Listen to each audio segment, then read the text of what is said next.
Are you all right, Tataru? You seem positively distraught. Oh, look at me. I'm talking with my microphone off. That's dumb. So anyways, we are gonna do some quests here, and then we're gonna go back to my free company house, and I'm gonna show you some of the new housing items that they put in, because we can preview the furnishings, and they're super cool. There are some really neat things. Distraught? Me? Don't be silly. I think it's lovely that they get to see their homeland. Sure you do, Tataru. You look so sad. It's just, we're trying to thwart the schemes of an army hellbent on destroying the world.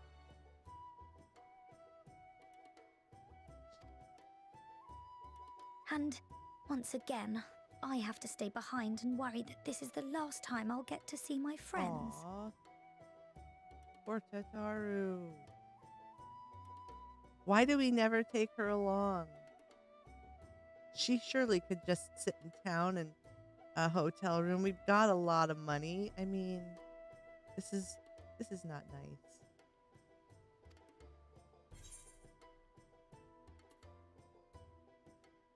Oh well, I'll bring them back, don't worry. Safe and sound, because, you know, I'm the warrior of light. Can't you tell by my reindeer uniform? I'll hold you to that.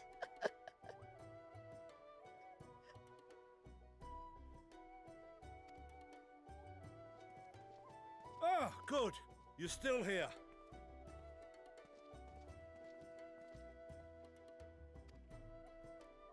Hori! Kultine!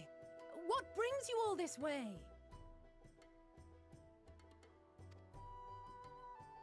We're to assist the Maelstrom and the Kobolds with a lunar primal operation, so we thought we'd see you off before heading to the tower.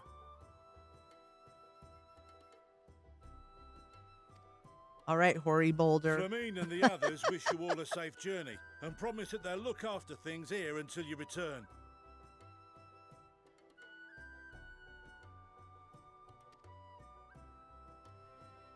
Look after We Tataru will for too, me. of course. Aye. We, your fellow Scions of the Seventh Dawn, will do our part to ensure the end of the world won't happen on our watch.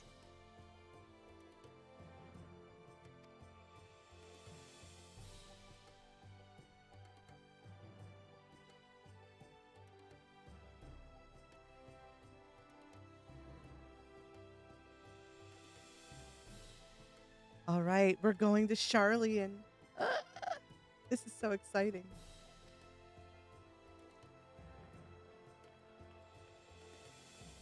This calls for a celebratory bag of chips.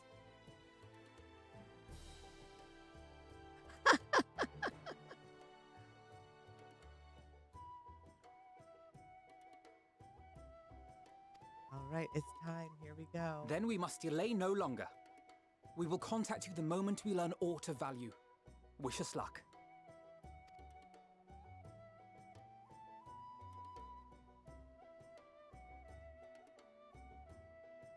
Have a safe journey, and please, please, be careful. Yes, Tataru, don't worry. Don't worry so much. Just make me some new clothes. I need a fancy new outfit. Get to it.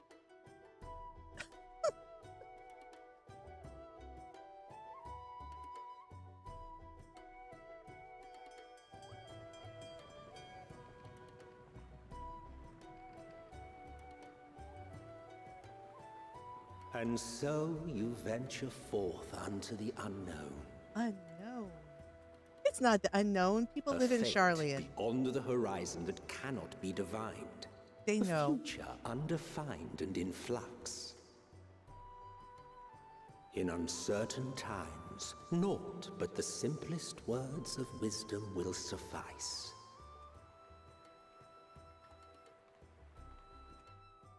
That which lives is destined to die. Love leads to loss. Every beginning has an end.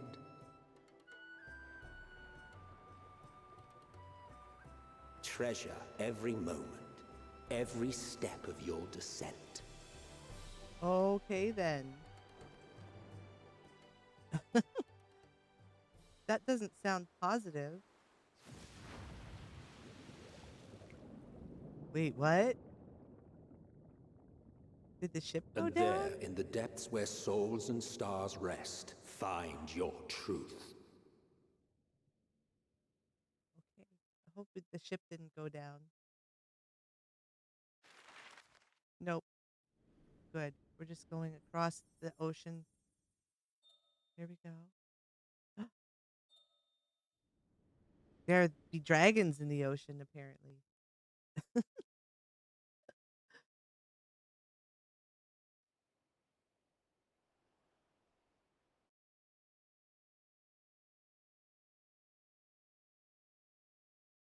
Have entered a sanctuary.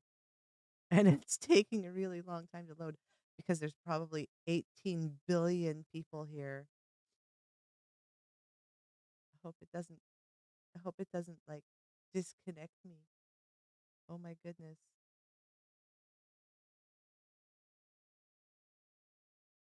What's going on? Oh my gosh.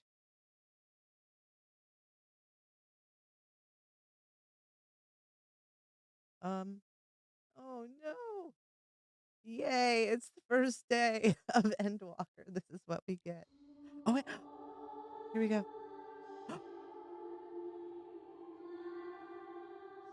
Oh, Here,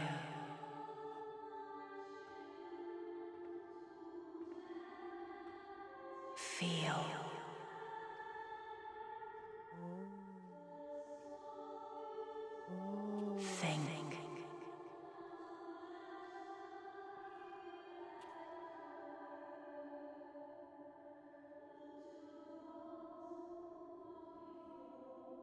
The day has barely dawned, my fellow earlier riser.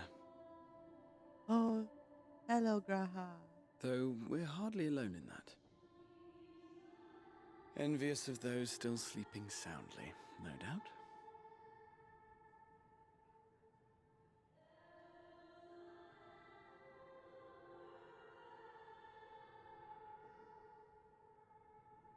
Called out to you, you say? I've heard nothing myself.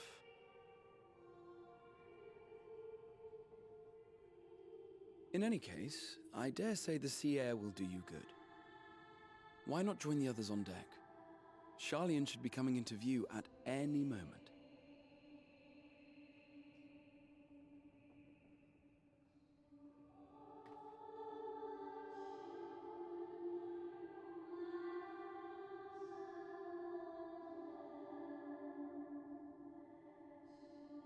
This is just. All right, let's go.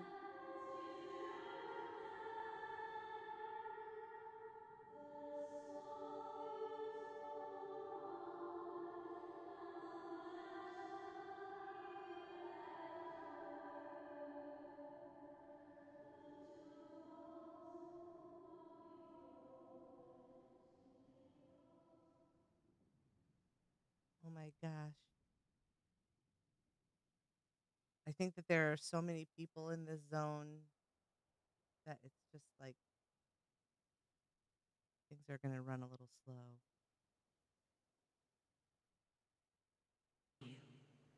I am glad.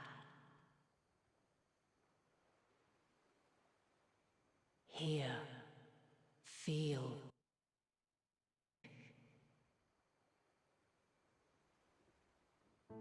And thus do we meet face to face at last, my warrior of light, guided by the crystal.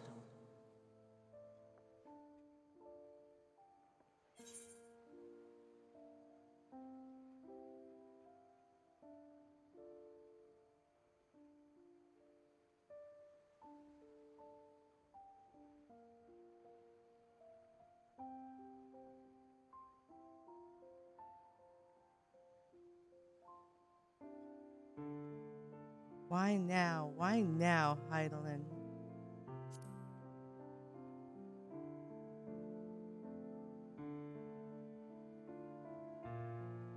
After your sojourn in the First, I believe you have your answer.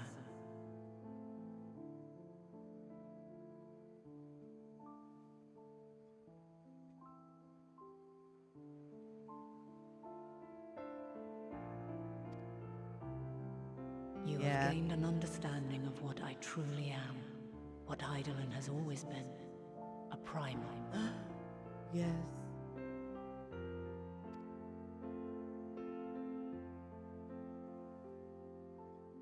Zodiac was created to forestall the apocalypse which threatened the ancient world, and I was brought forth to bind him.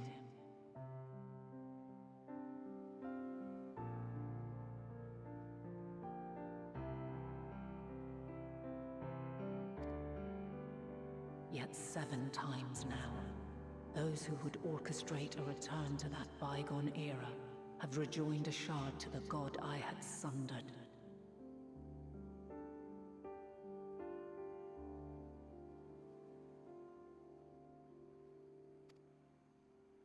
The greater his strength grows, the swifter does mine own diminish. The power to draw your mind into the rift betwixt is no longer mine to wield.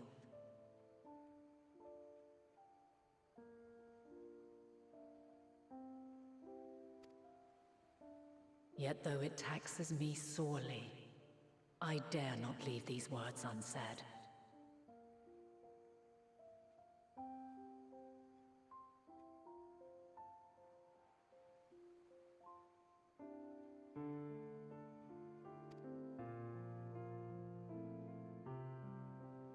Even bereft of my guidance, you and your companions have accepted the burden of this star's troubled past. I just don't know if I trust A her. conjunction has begun to form.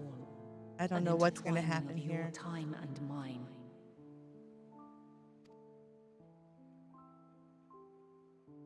Wheels shudder and turn. Conflict looms. Monumental. Which will decide the fate of this world and all life upon it.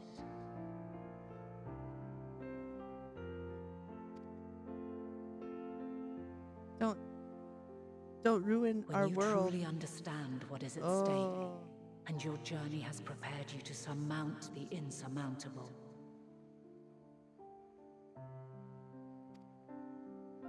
Then shall I honor the promise made in another time, another age. Well, we'll see how this all works out for you, Hydaelyn. Cast your peepers to the fore, folks. Charlian, just over yonder. Okay, then. I will Let's not do it. keep you further.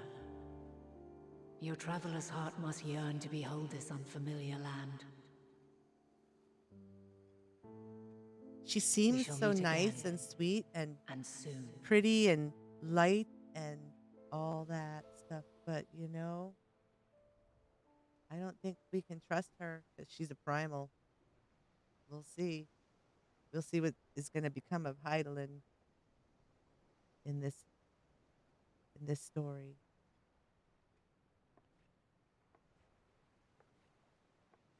It's all a lot. It's a lot to take in, though.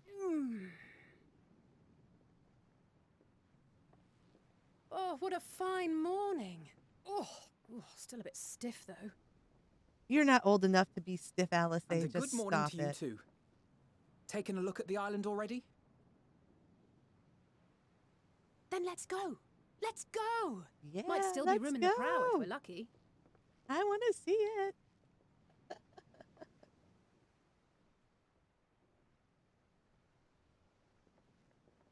From what I have seen before, it's super pretty. The Full sleepers of have arisen.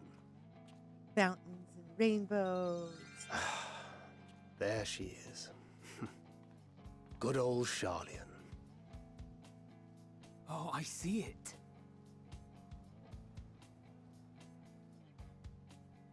Ooh, it's pretty. There's the big fountain.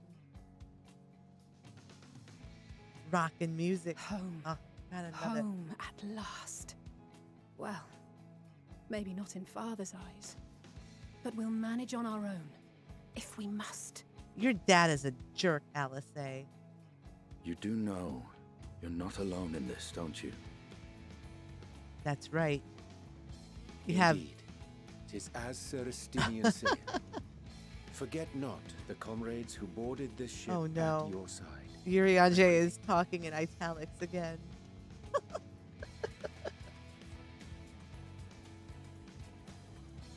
Thank you, my friends.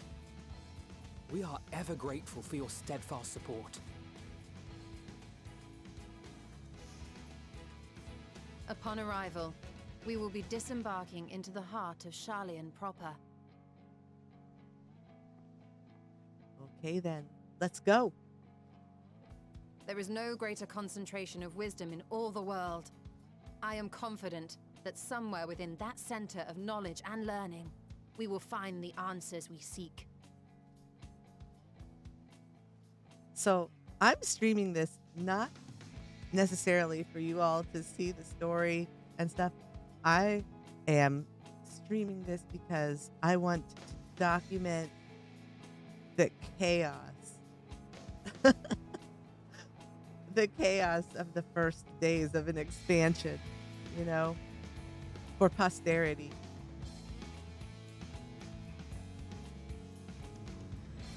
I don't know why my avatar just keeps sitting here with her face open. I gotta change something. I think that her idle animation is wrong.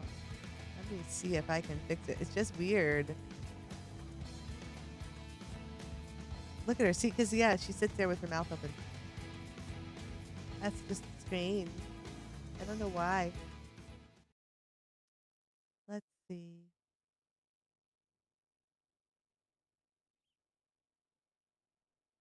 Let me see if I can fix this. Oh my goodness, look how pretty. Look how pretty. I love it. Let's see here.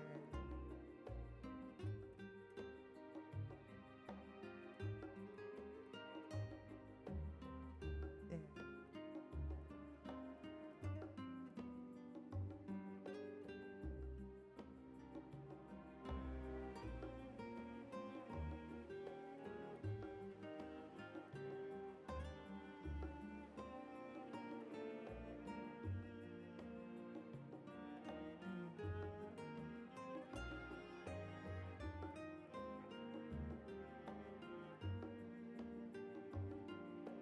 That should fix it.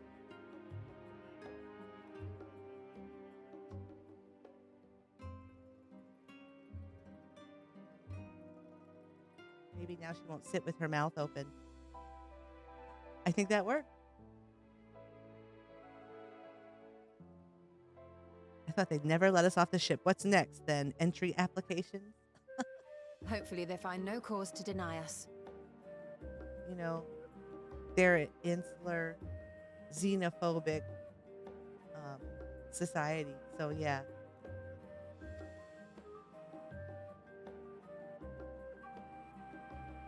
Hasn't Sharlayan all but severed relations with foreign powers? Those of us without direct ties, myself included, may be refused outright. We'll see. 'Tis true that, as a nation, Sharlayan only forms trade agreements with a select few neutral countries. Well, we'll have to see about that. But from a practical standpoint, an island cannot afford to be overly strict with its borders, especially not if that island's people are wholly devoted to the accumulation of knowledge.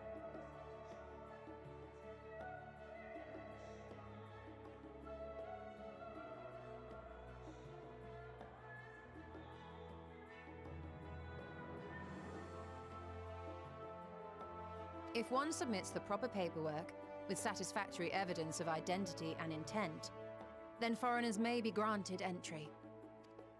Well, we've got paperwork. Tataru took care of that for us because she's a good admin.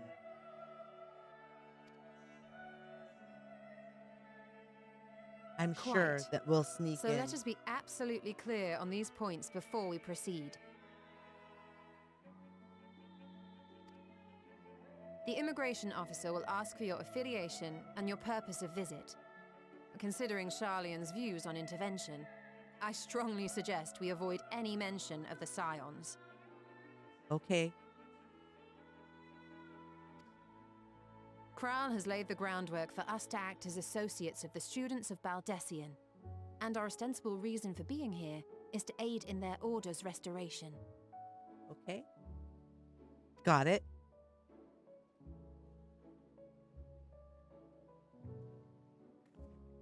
Grahatir, it might expedite our progress should an actual student be seen at the head of our little group. Would you mind leading the way? Oh, he's an actual student. Of course. The immigration offices were this way, as I recall. Shall we? Yes, let's just go. Come on. Move it.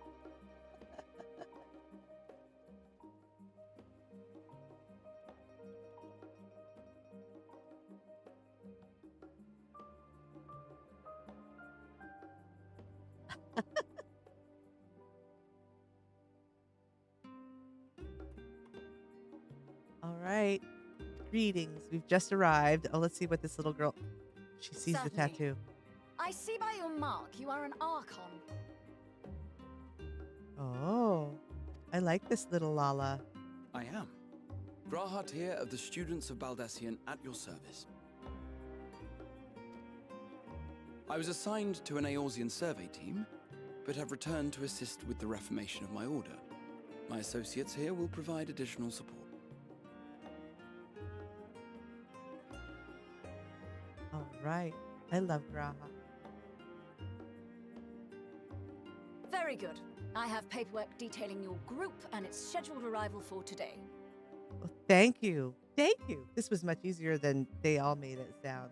I mean, you know, Estinian and Ishtola just kind of, you know, such worry warts. Let's go. And it seems some few of your companions are also Archons. If you'll step forward, we can process those applications first. Watch, they won't let me in. They'll let everybody else in, but not me. Ishtola rule.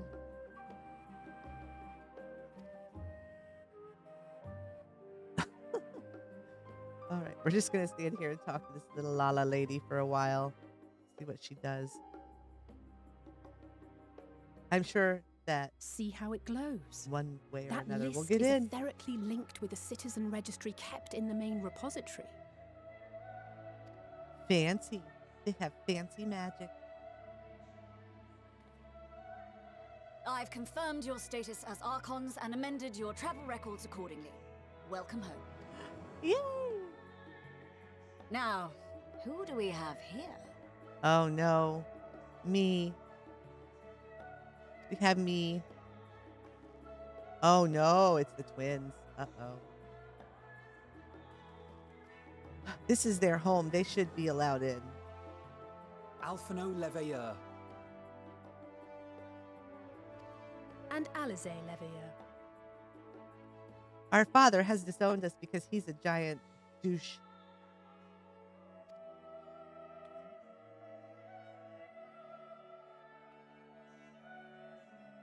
Your applications have also been approved. The Don't. streets are abuzz with talk of how House Leveilleur's lord disowned his young progeny. Yeah, I bet they are talking about that. Yep. It's the talk of the town. Don't worry. Don't worry, kids. It's going to be okay. We'll go beat some sense into your father. And while such personal circumstances constitute no reason to deny you entry, I urge you to avoid exacerbating your present situation. Okay, so she's saying Times are basically, quite troubled enough already. don't go visit your dad because he's still super angry with you. And he's just a big fat We shall dummy. keep that in mind.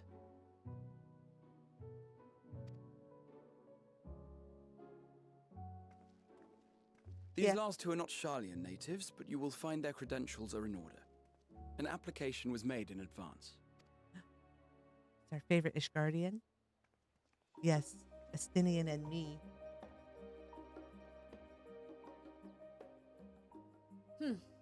Name and occupation? Katniss Evergreens, housing Torex, aficionado, and warrior of light.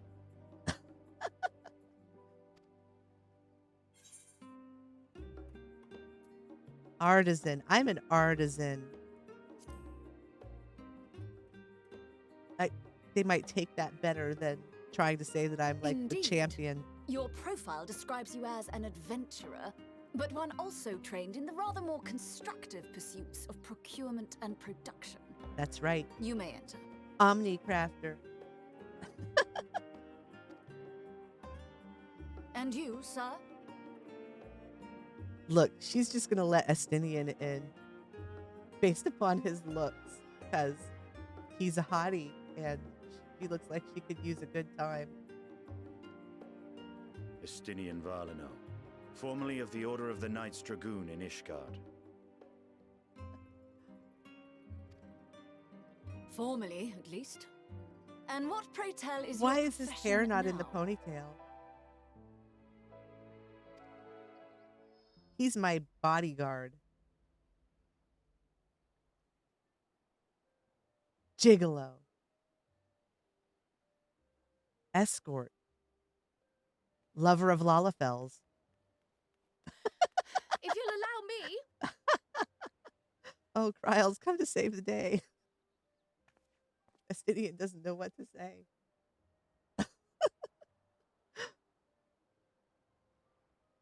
My associate is a mercenary, hired for his strength at arms. Mercenary? Surely you are aware of the dangers we often face on our forays into the wilderness. Like I said, bodyguard. Everyone needs a Mistress dragoon Baldesian, to act if you as the insist decoy. on sponsoring his entry, then so be it.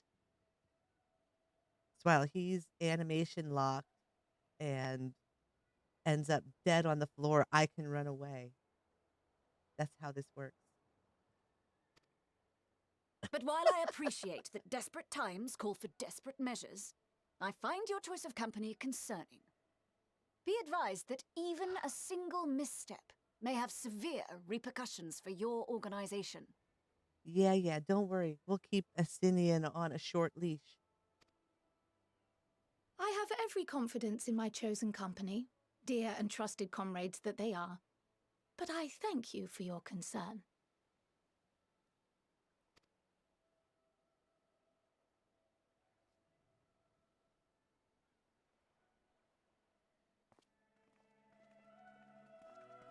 Such concern. Be concerned about the amount of chips I'm about to eat.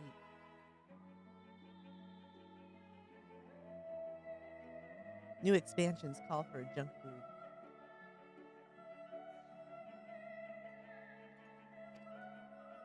Likewise. Long voyage notwithstanding, you will seem none the worse for wear. There is much to discuss, but this is hardly the place. Let's be on our way, shall we?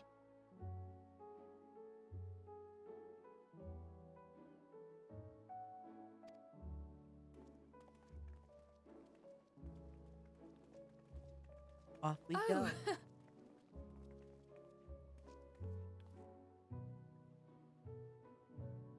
Welcome, friends, to Sharlayan.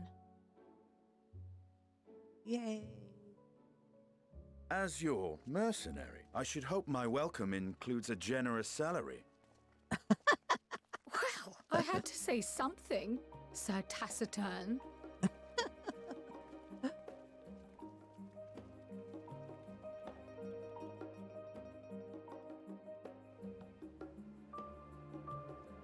All right. Well, here we are. There's the first death right. Let's attune. Oh my god, it's so laggy.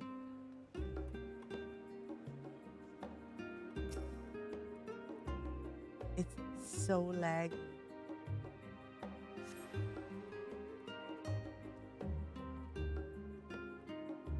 Oh, look at, I'm like stuck attuning to the Aetherite. Oh, here comes. Yeah, I can barely move. There are just so many people here. Okay, let's, whoa. And my computer is not that bad. So the fact that I can barely move here is a bit concerning. I do have upgrades coming. Um, I got a new processor and water cooling system, and I have a new motherboard.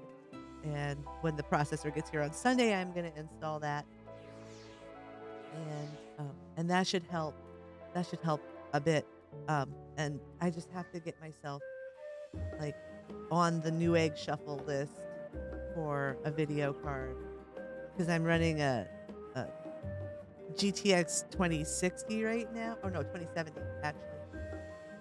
2070, and it does a pretty good job, but you can see it. My computer is struggling right now, but I mean, I guess that's doesn't mean my computer is crap. Oh look, it's Aetherite. Yay! I gotta figure out what to do here to just kind of. I'm gonna like turn down my graphic settings because it's just probably because there's so many people. I can't even see all the people that are here because my computer just will only render so many of them. I mean, I think I have the graphic settings on max, so we'll just turn it down a little bit.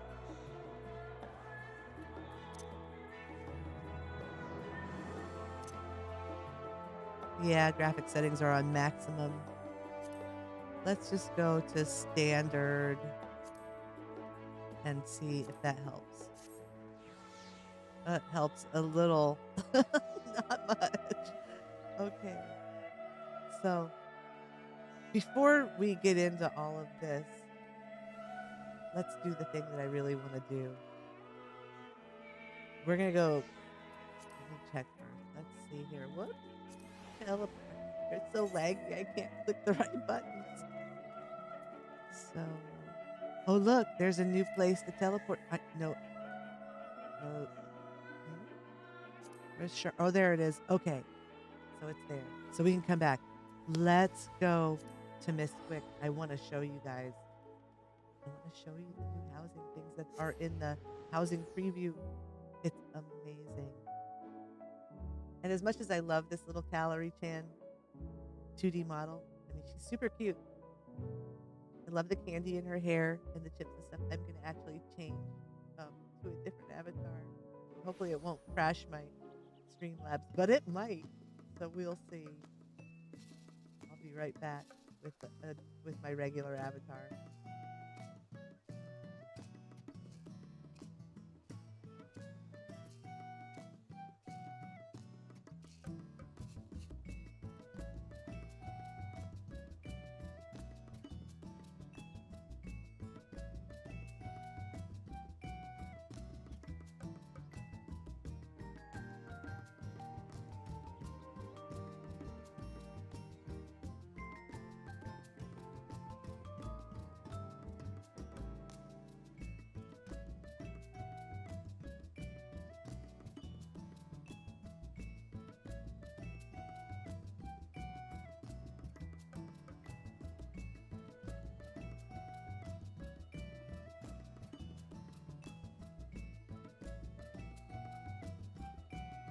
Right, let's see. I can get her to work without it crashing Streamlabs.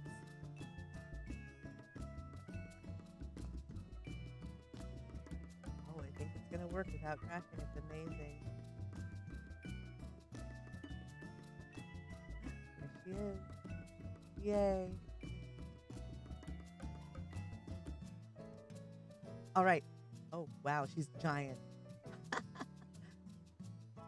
Can't be that big, I'm sorry. You still can't be that big. Well, where is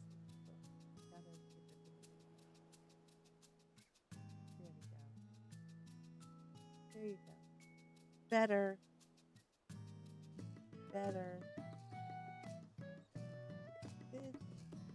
And we are good to go. There we go. All right. Excellent. And it's less laggy because believe it or not, the 2D anime avatars take more resources to run than this 3D one. And the 3D one's really cute anyway, so, you know. So she doesn't have a bag of chips, but that's okay. let's go downstairs in our house and I'll show you some of the new housing items because, dude, seriously, they have given us things that people have for a long time been using glitches to produce, and so and many items. So we'll be able to like have cool things in our houses with a lower item count, which is awesome because that means we can put more things in our house. So let me turn up the lighting here in the house for a moment. I can't. What? I have to talk to my husband about this. I can't adjust the lighting. That's just dumb. I need to be able to adjust the lighting. It's got permissions set on things. All right. So, first item. It's a marimba. You know, I'm going to put a light in here because this is too dark.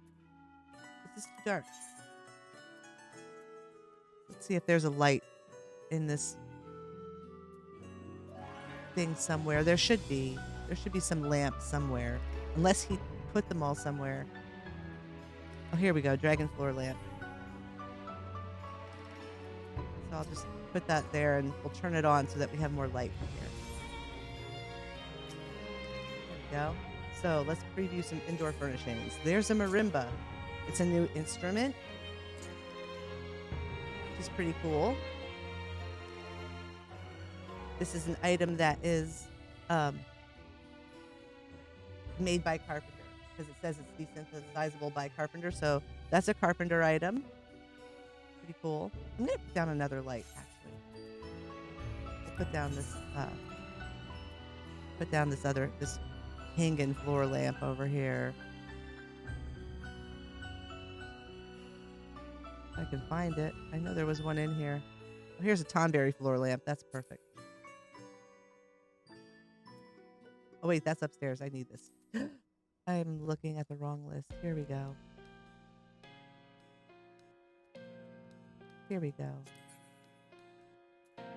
Yes, we want that lamp. We want it right there. Okay. Now we can look again. All right, so that was the marimba. That's one of the first items that we've got. And then we've got the indoor waterfall. Let's check this out. Move it over here. Look at that. That is cool. I am so stoked. I will definitely be using these in my house. And let's see, that is a goldsmith item. Apparently, it's desynthesizable by a goldsmith, which I'm pretty sure means that it's crafted by a goldsmith. We have new phasmascapes, which I'm assuming are going to be purchased from a vendor because it says the shop selling price is 10,000 gil. So I haven't looked yet at the housing vendor to see what new items are on the vendor because I just logged in a little while ago and just decided to do the first part and get the ink right. So let's see. Here's the Ruby C phasmascape. Whoops. It's pretty cool. I'm trying to get things out of the way so that you can see it better. Let's see. Let me move it over here to this side of the house where there's more room. Oh my gosh.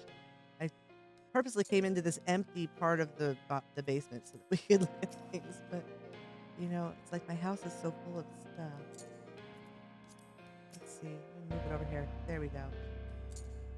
So, because I don't want to be like touching it. There it is. Pretty cool. I mean, that's a nice phasmascape. I like it. I think that'll look pretty in a window. It's, you know, we've only got the two right now, so that'll be a different kind of backdrop for a window. Pretty cool. Then we have the Aurora phasmascape. Let's check this out. Oh, why can't I move this over here so that we can look at it? It's such a big item.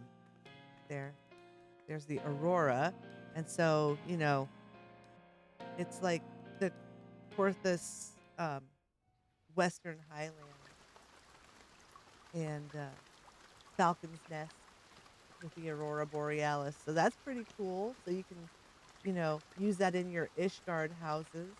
so that you have, a window that looks out onto the plains, which is pretty cool. So very nice. And the other one you can use in your hanging houses, um, so that you can have an appropriate kind of landscape out your window in the Shirogane um, housing places. Okay, so let's look at some of these other items because there's some really cool items that have been added. I'm so excited. There is this Woodlands Chair, which honestly looks super cool. Let me move it a little bit over here where there's some light so you can see it. It's just a chair with like leaves and mushrooms growing on it. So if you make an indoor garden, you can put that chair out there and you'd be like, okay, so we've got these chairs, but you probably shouldn't sit on this one because it's kind of moldy and might break. But it looks cool. Little mushrooms growing on the side. That's really cute. Very cute. I wonder if there's any wall lighting in my... This is just not okay. It's just so dark. I'm going to have to yell at my husband about the lighting because I can't adjust the lighting. Let's see if I have some wall lights. Maybe a window. I don't know if it's daylight out. That might help.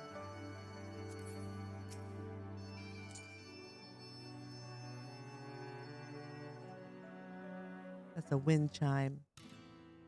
No wall lighting in here. I'll have to go buy some if I want some. I'm just going to put up some windows for now, and we'll just look at stuff until it gets dark. I can't. Okay, there we go. All right. So back to preview. So there are some really cool things that people are going to be happy about some of the things they've added. So the Woodland Chair, really cute. Here's a Necropolis Table. And the flavor text on that one says, anyone who doubts that furniture can be scary has obviously never seen this table. So, I guess it's scary. I'm not so sure. I could make it scary.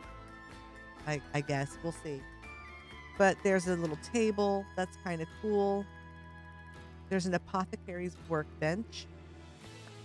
It says it's a wooden workspace filled with enough tinctures and tonics to make one's fire burn and cauldron bubble. So all of you potion makers, here you go. And it's so dark in here. I almost want to just go to my own house and do this, even though I don't have much space. I think it would be better. Let's do that, because my house is like brightly lit right now.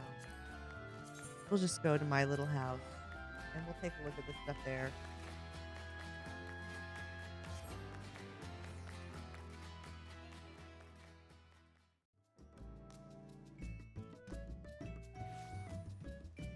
I haven't even looked at outdoor furnishings yet, so I don't know what's there, but we'll look at those too.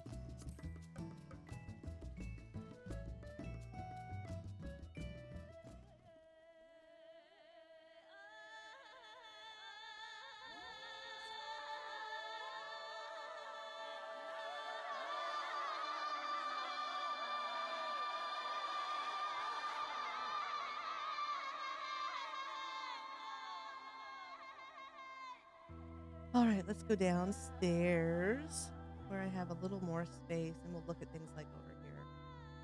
And I'm going to turn up the lighting.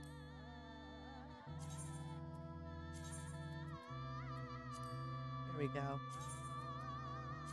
All right, so Woodland Chair, we'll look at it again in some light. Cute. It's super cute. It's a very cute item.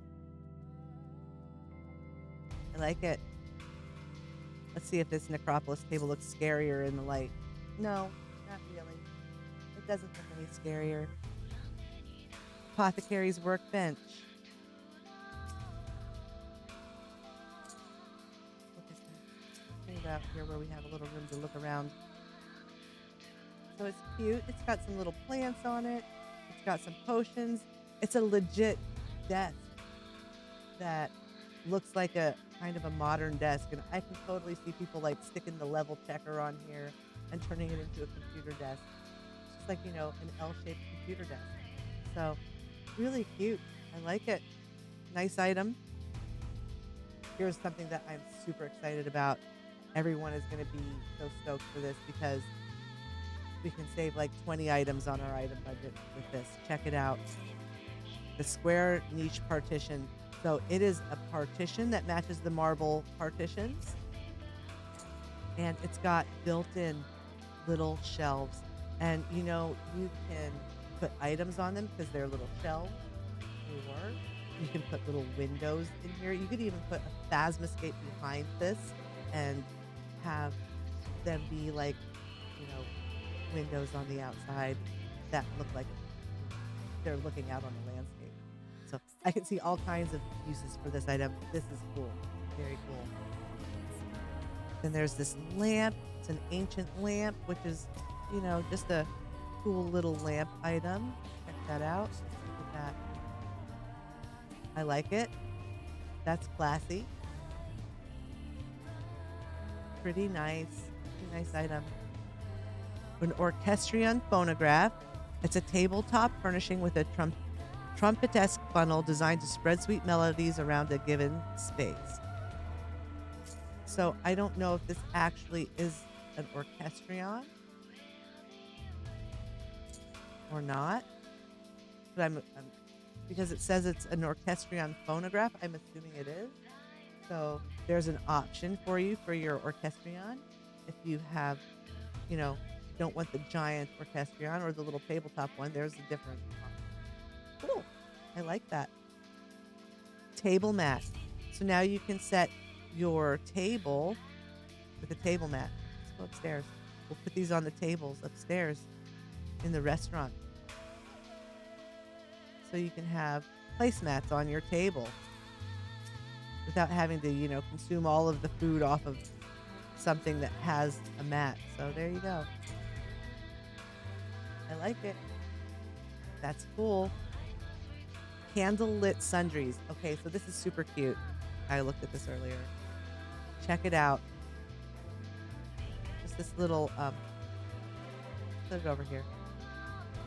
Put it in the hall here so you can kind of see it by itself. It's just a little plant and a candle and a little picture that you can put on a table. And so you get 3 items for the price of 1. I always like those, and especially when they're cute and don't have weird things in them. I mean, that's super adorable. So there we go. Food item, tabletop item. It's a meal. Fluffy pancakes. Put this on one of the tables or on the counter. Let's see. It's like the jiggly souffle pancakes with a pat of butter and a little pitcher of syrup. That's very cute. I love it. Approved. Here's a wooden bin. And it's just like a little bucket, you know, with some stuff in it. Restaurant showcase. Full of food. People can order at your restaurant. Just joining the showcase thing. So here's a Hanish silk rack. So for those of you who are weavers, you want to set up a weaving shop or a fabric store, there you go. Silk. Cool. Here's an Aetherius Globe. It's kind of cool. It's a cool little tabletop item. I can see all kinds of things being done with this to make it, to jazz it up, you know, with some other items that have particle effects or something. Stick a jellyfish lamp inside of it or something. Cool. A stuffed bomboko. Stuffed bomboko. Little cute guy. I don't know why he's in the pot, but he's in the pot with his tail sticking out. Very cute. Here's an item that I'm super excited about. Pendant wall lamp. Let's hang this up like right here in the hall so we can look at it. So it's just a lamp that hangs on a little pendant, but if you look down, it has a little circle of light that's on the floor. So you can use that over a chair or over some other item to kind of spotlight the item. It's just an alternative to the other, like, the indirect lighting or the spotlights. But it's cute. I like that. Here's a round wooden loft. And go down here. We'll just kind of like stick it up on the wall right there. So it's a loft and it sits there, but it's categorized as a wall-mounted item. So what that means for putting items on it, I don't know yet. Because we've never had a wall-mounted item that projects out from the wall like this. And I don't know if it counts as a tabletop or not. And I really can't test that until I have the actual item. Because I can't put anything on it, because as soon as I click away from here to go get another item to put on it, it goes away from the preview. But there it is. It's a round wooden loft. I mean, you could always put, a bunny boy up there and have him dance in your venue. That sounds like a good idea to me. Here's a heavenly ornamental array, which is an alchemist item. I was thinking it might be like a holiday thing, but I think it's an alchemist crafted item. But it's kind of cool. Get over and find a blank space of wall right here. There it is. Pretty cute. I can see using that in the cafe. I'm definitely going to make some of these for my little cafe. That's adorable. Oh, here's an item I am so excited about. I'm going to put these up here in the hall so we can look at this. Wooden blinds. Why can't I place this item? Here. There we go. Wooden blinds, so we don't have to do weird things to glitch ourselves a set of wooden blinds anymore. Look at that. I love that item. That is cool. Thank you, Square Enix. That's amazing. I love that. That looks so nice. It tones down the brightness of the windows. It gives it a really kind of classy look. I love it. Very good. Very good. Antique wall shelf. It's just, it's just a piece of wood that you can stick on your wall as a shelf, and you can put things on it. The Labyrinthos warning sign. Here's just, a little warning sign you can put up on your wall. Kind of cool. And the last item that we have to preview in indoor furnishings is the fat cat rug, which is very cute. It's a fat cat rug. It's a little chubby kitty. And you can use it as a doormat or whatever, because it's kind of a small rug. So there you go. Those are the indoor furnishings that have been added as of 6.0. Let's go outside and check out some of the other things.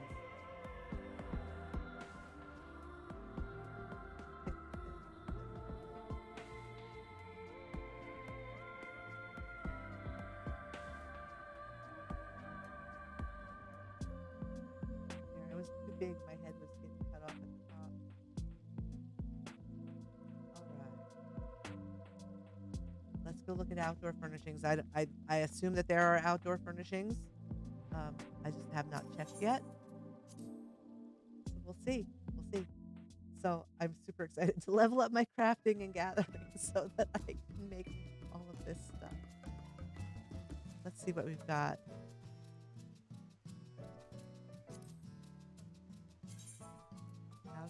Outdoor preview, outdoor furnishings. New. Okay, so we only have a few. There's only a few items, but that's to be expected. There's an Ilmeg garden fountain. Oh, look at that. That is cute. I love that.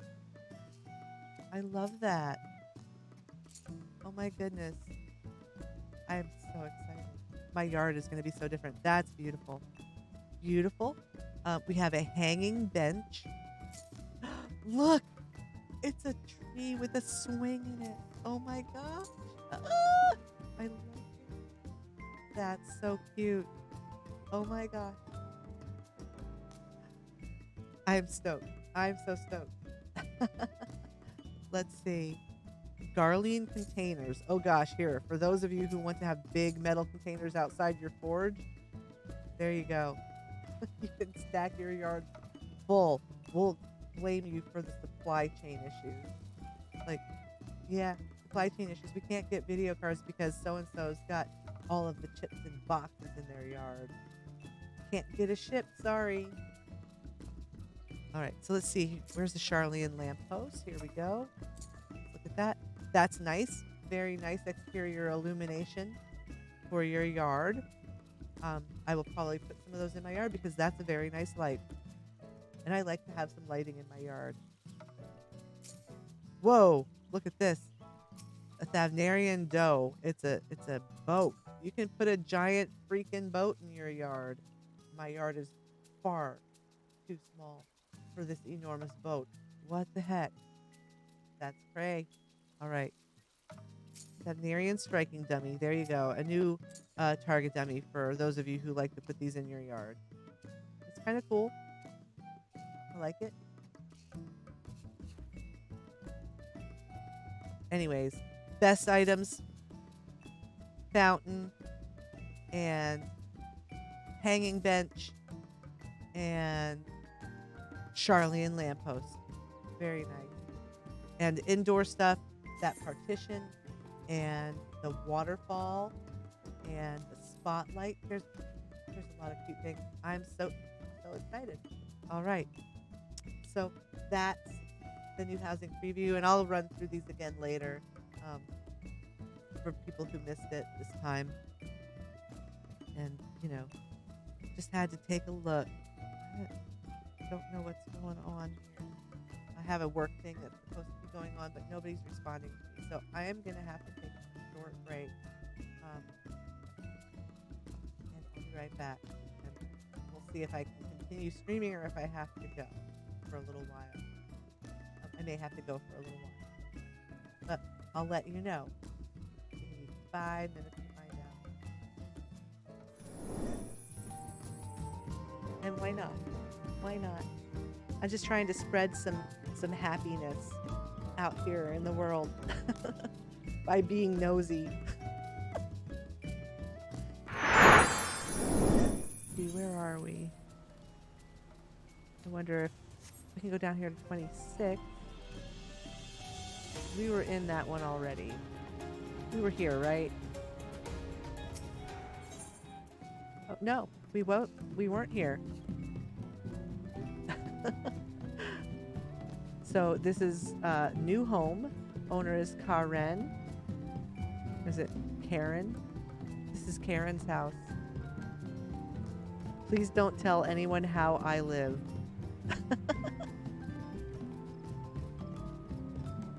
Oh, I'm sorry.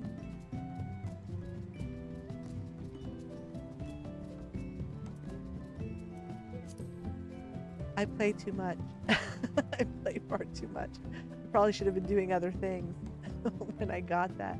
This is Kylo Ren's sister. Maybe so. Let's see what's going on inside Karen's house. Oh, there's nothing in here. Oh, except for this. Just a big beaver burger. Poor Karen. It's no wonder she's complaining at the Costco. You know?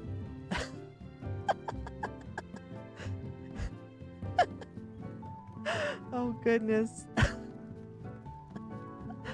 That was wrong. That was wrong of me. I shouldn't have done that. All right. Well, we'll have to find another one to go to because there's nothing to see here. Move along. Shirogane. Let's take a look around here before we start breaking and entering.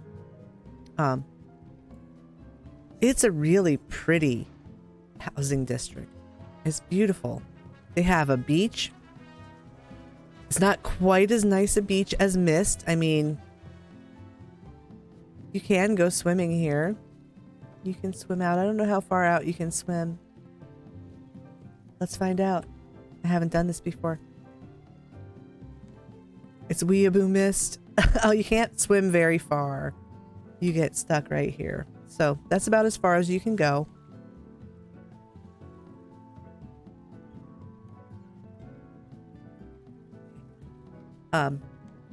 So yeah, you can't swim out very far, but it's pretty. They've got boats. They've got a little dock here. They've got, you know, some kind of stuff going on. It's pretty. Everything's, you know, very much in the Japanese style here. It's very beautiful. Look at that. We'll have to check out that Kugane Castle. Very nice. Oh, look, they've got a little place here where you can come on the beach to hang out if you want to. Come down here and have a party with your friends.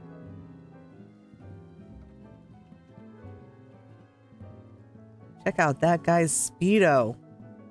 Whoa. Why is there light shining there in that spot? That's a little strange, I gotta say.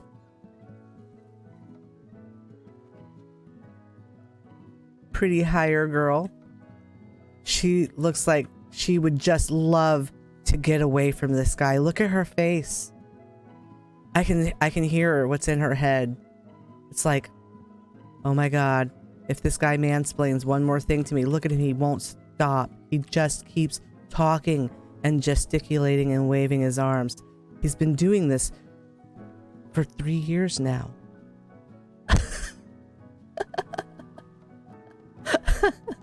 Poor thing. I'll pray for you, honey.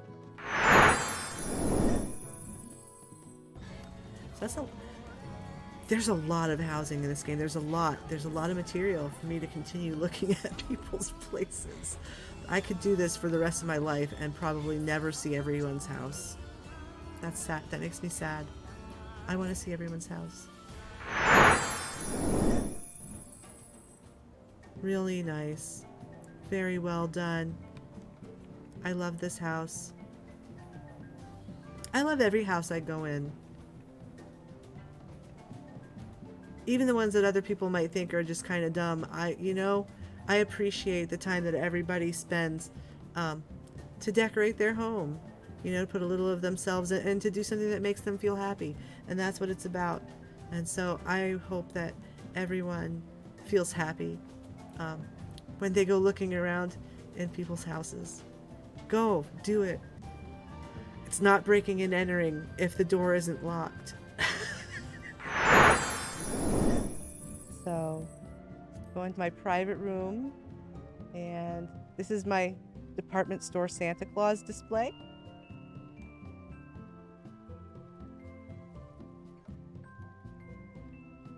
So you can come in here and you can wait in line, and this little Lala elf will tell you when you're allowed to go up to see Santa. And then, you know, you can get up on the throne and you can sit down. And it's a department store. So there's a little coffee shop over there, and, you know, changing rooms and clothes, and all decorated for the holidays with the holiday music playing.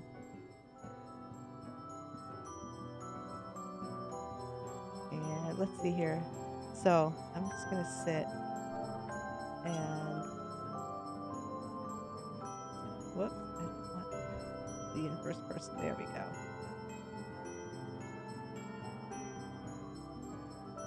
You can come in and take your pictures with Santa. I had to float him up. I used a Riviera wall shelf to float Santa Claus up to the level to stand on this throne. But you can use G-pose. If you use G-pose, you can choose there's a frame that you can choose to make like a holiday card. And I believe, let's see here, it is the Ornamental border too. Looks real Christmassy. So you can take a screenshot and use that to make a Christmas card that you can print, you know, like at the drugstore or on your nice inkjet printer and send it to your family for Christmas. I did. I thought about this way too much, probably. I should have been thinking about schoolwork, but you know, this is much more fun.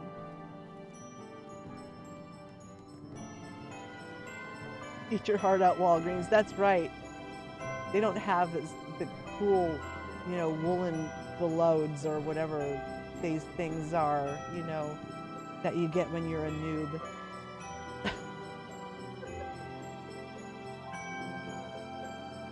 And I put these little, like, I put a Glade wall lamp in the middle here so that it, like, lights up both sides of the changing room. This is your new employee of the month. All right. So I'm going to leave this up until 12 days after Christmas. So you can come and take your screenshots whenever you would like. You know, put your holiday clothes on, get all your friends together, stand up there with Santa Claus, and, you know, take a group photo and just enjoy it. I thought this would be a really fun project. And it was. It was a really fun project. I had fun doing this. I really like my little coffee shop too. See, there's like full cups of coffee there and some bags of pastries. But then there's the empty cup, another empty cup.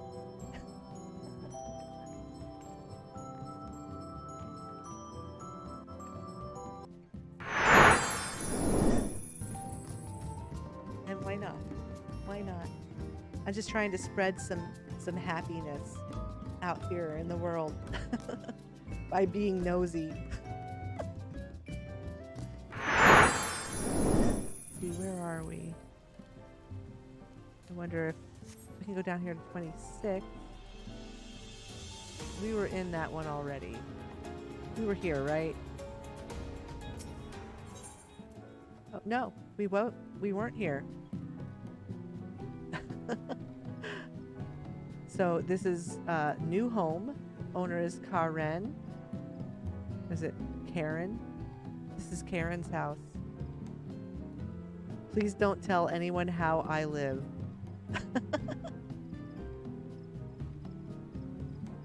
Oh, I'm sorry.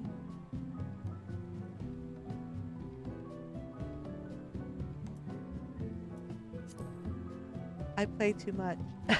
I play far too much. I probably should have been doing other things when I got that. This is Kylo Ren's sister. Maybe so. Let's see what's going on inside Karen's house. Oh, there's nothing in here. Oh, except for this. Just a big beaver burger. Poor Karen. It's no wonder she's complaining at the Costco. You know?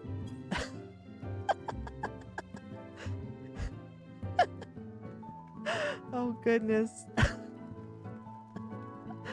That was wrong. That was wrong of me. I shouldn't have done that. All right. Well, we'll have to find another one to go to because there's nothing to see here. Move along. Shirogane. Let's take a look around here before we start breaking and entering. It's a really pretty housing district. It's beautiful. They have a beach.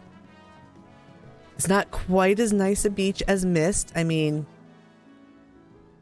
you can go swimming here. You can swim out. I don't know how far out you can swim.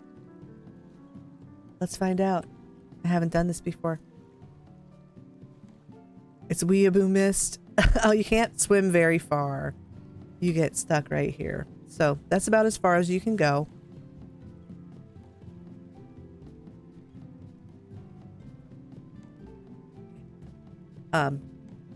So yeah, you can't swim out very far, but it's pretty. They've got boats. They've got a little dock here. They've got, you know,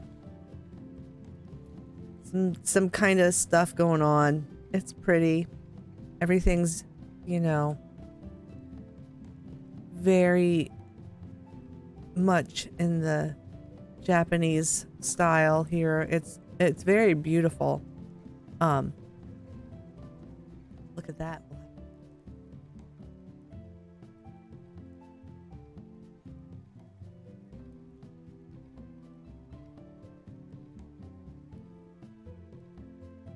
All right. So I haven't been able to hear back from. Wait, hold on.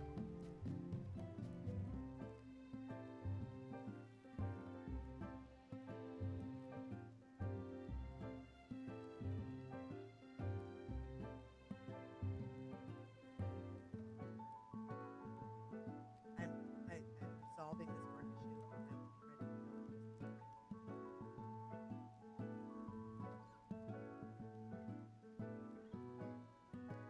ready to go. And why not? Why not? I'm just trying to spread some happiness out here in the world by being nosy. Let's see, where are we? I wonder if we can go down here to 26. We were in that one already. We were here, right? Oh, no, we weren't here. So this is new home. Owner is Karen. Is it Karen? This is Karen's house. Please don't tell anyone how I live.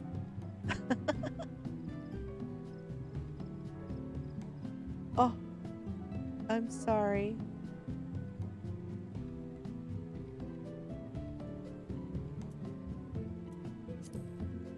I play too much. I play far too much. I probably should have been doing other things when I got that.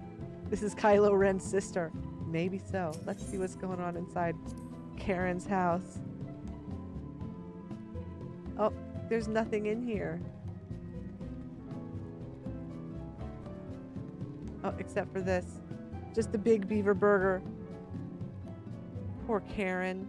It's no wonder she's complaining at the Costco. You know?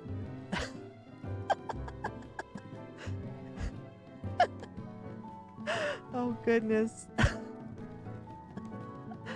That was wrong. That was wrong of me. I shouldn't have done that. All right. Well, we'll have to find another one to go to because there's nothing to see here. Move along. Shirogane. Let's take a look around here before we start breaking and entering. It's a really pretty housing district. All right. Work issue has been resolved.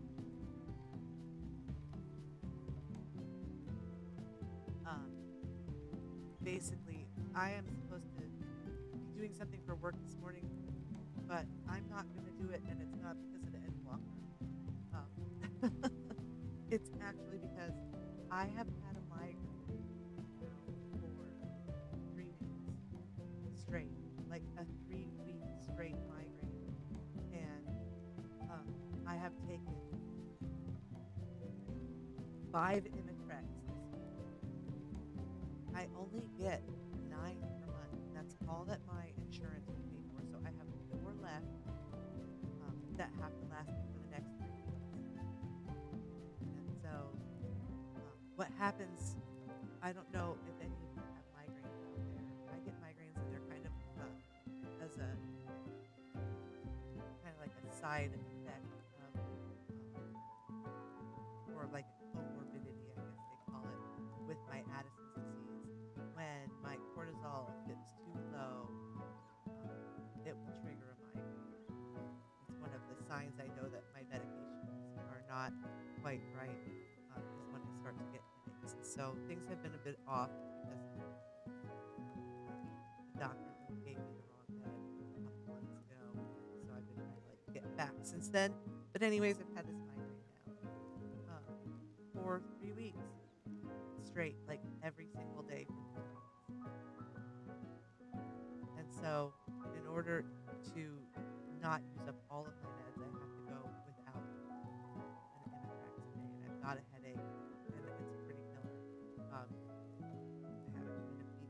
remission right now by taking extra steroids, which is always fun. Any of you that ever put steroids, you'll know that that's also fun. But with Imitrex and other migraine, they call them abortifacients. They are basically medications that are designed to stop a migraine from happening. They do work if you take them after you've already got the headache, but they're mainly for preventing. Once, like when you at the first sign that you're getting a headache, you have to take the pill. And so yeah, I've used 5 of my 9 for the month, and I've gotten what is now probably considered a medication rebound headache. So, like, you know, when you use the over-the-counter nasal sprays, it tells you not to use them for very long because if you do, you'll get a rebound effect where, you know, you'll use it and your nose will feel clear, but then as soon as it wears off, it'll swell up and be twice as stuffy afterwards. Well, the same thing happens with the migraine medications.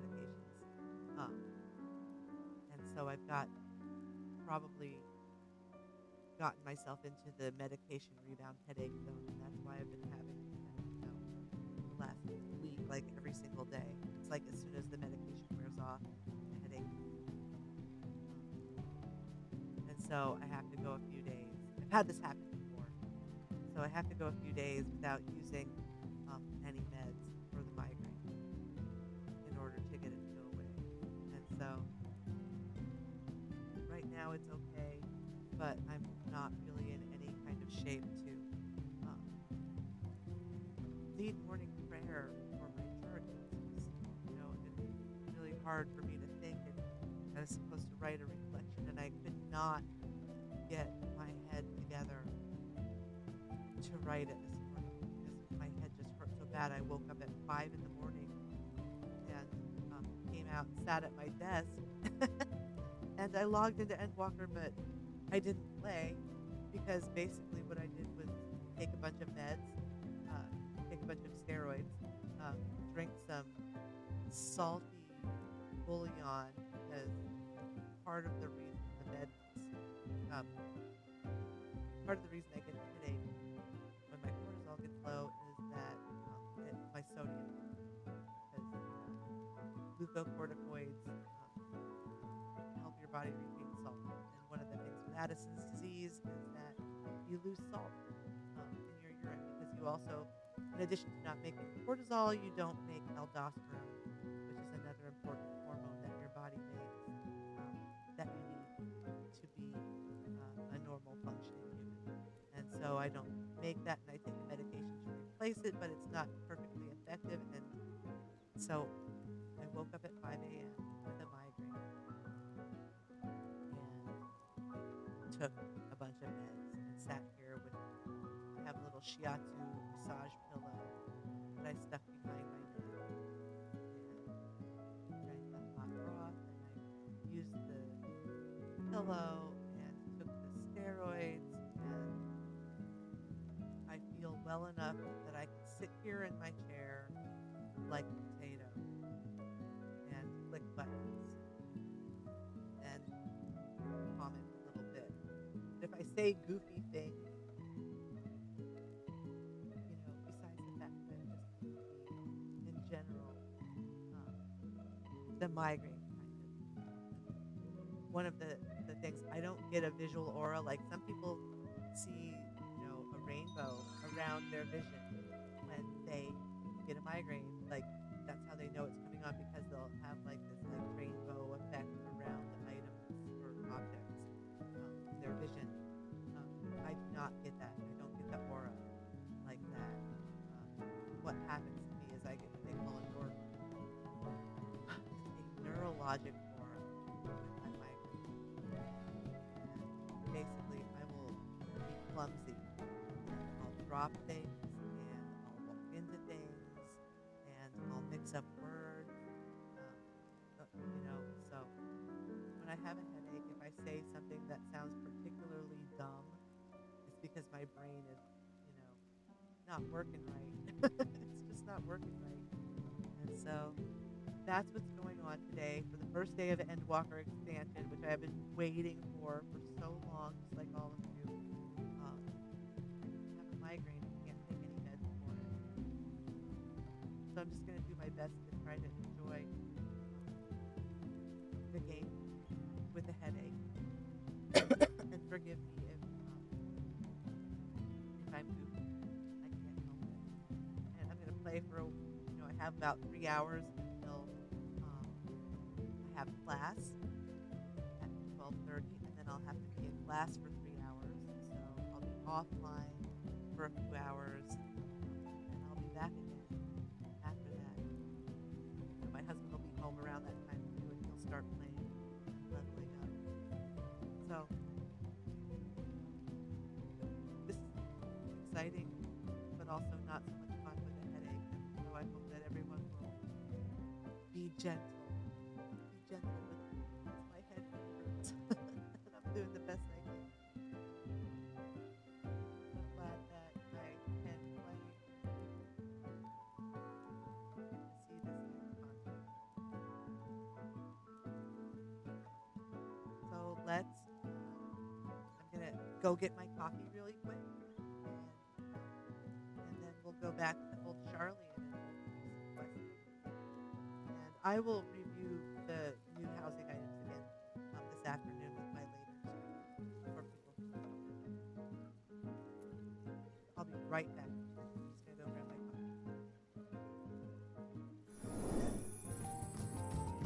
coffee. And why not?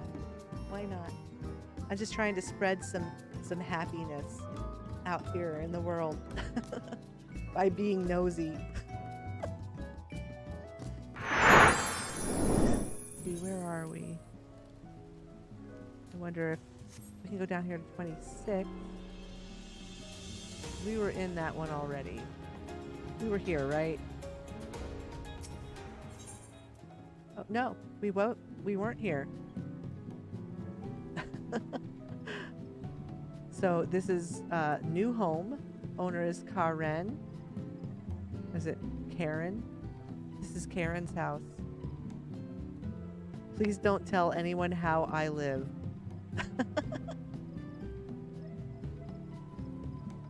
Oh, I'm sorry.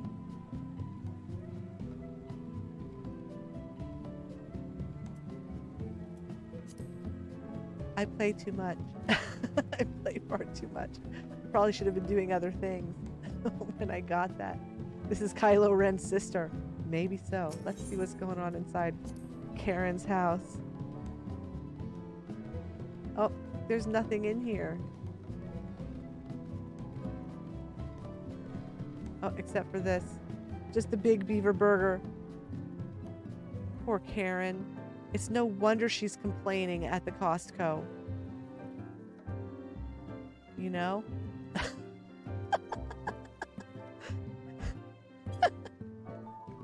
Oh, goodness. That was wrong. That was wrong of me. I shouldn't have done that.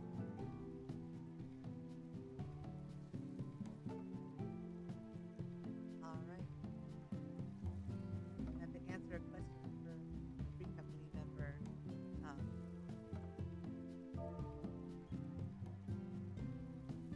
Not in the channel right now. Anyone out there knows?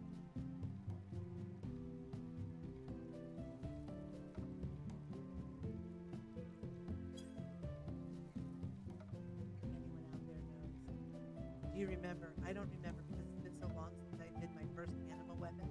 I don't remember if I need to have materia in every slot of the bow. You turn it in.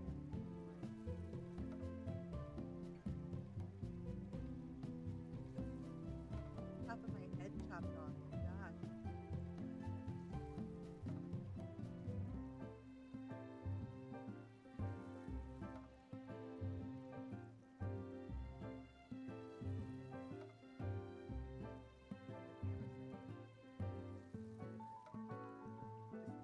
Look weird, y'all.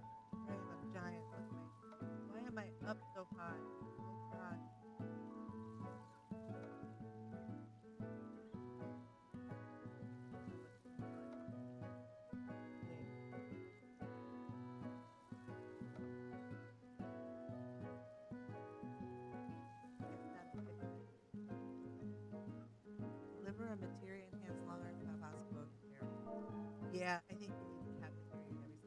I think so. Every slot. I don't think it matters what.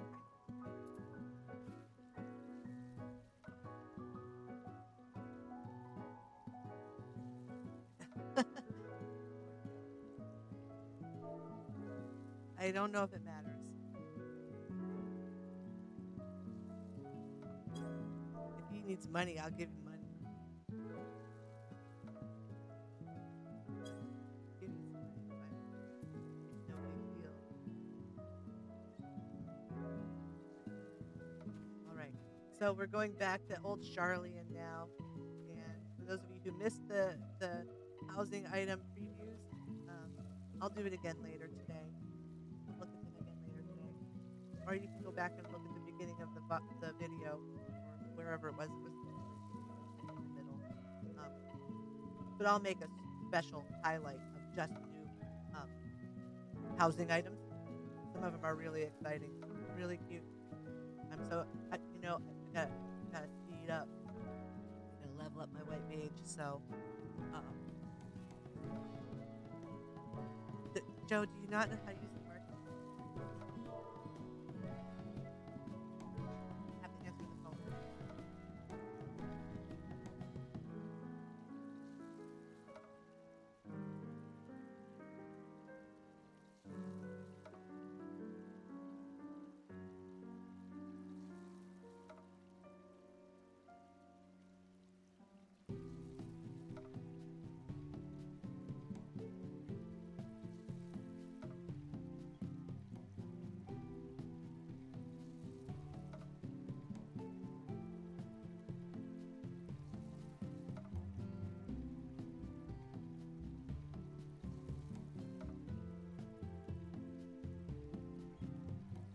All right, all is well. Have you found the market board yet, Joe?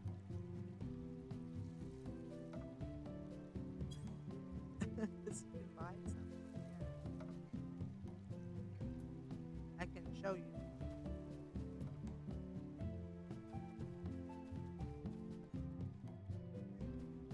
All right, I'm going back to Charlotte. Let's go.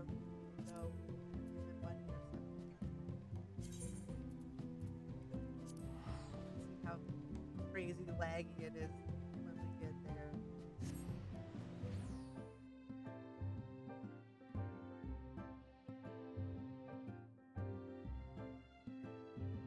Oh, I've been an affiliate for 4 days so far and still have no subscribers. If you're out there, you like the channel, consider subscribing. It would be really helpful. It would help me maintain my computer and stuff that make it. I'm not looking to make a whole lot of money on this, just to keep it going because I like it. All right. Let's see. Gotta go down here. It's pretty laggy. There's a lot of folks here.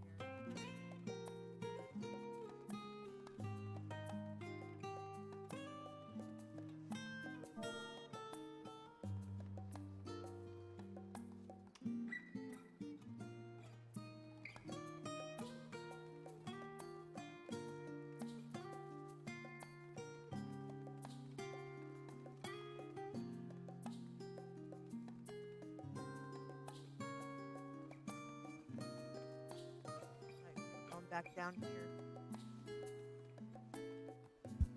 I'm eating some snacks. I need a little more salt.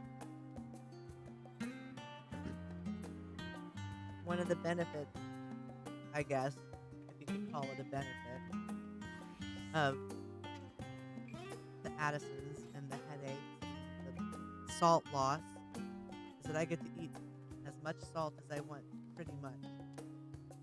Apparently, I was reading about this just a few weeks ago, and apparently I should be consuming somewhere between 6 and 9 grams of salt per day.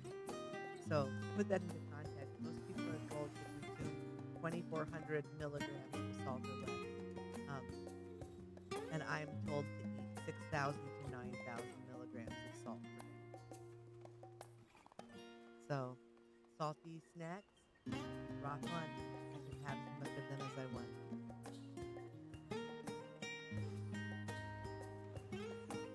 The downside of that is that it's actually really hard to eat that much salt without eating a whole lot of calories, too. Oh my gosh, look at this. Let's see if I can get to the NPC. I can't even see. Trial has been dogpiled. There she is. People are being very polite. Look at this. People are being very polite. That's nice. This community is very nice. See how they're not actually standing right on top of her? Thank you for that. Kyle, I'm glad I spotted your ship coming into port. Officers are born bureaucrats and sticklers for detail. In any case, you may relax and take a moment to get your land legs back. All right? Thanks, Trial, for fixing that problem for us.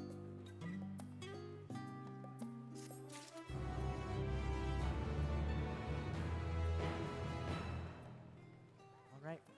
Let's see what's next.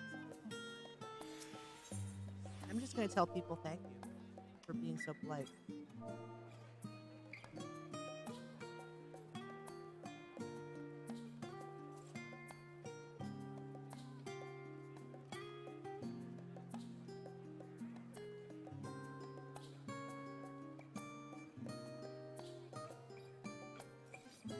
I just told them. Thank you all for being so polite and not standing on top of Trial. That is why this is the best MMORPG. And that's the truth. That's the truth. Because, you know, while the game is also amazing, the community is amazing. And it makes it fun to play because you're not being harassed by some, you know, jerk constantly in this game.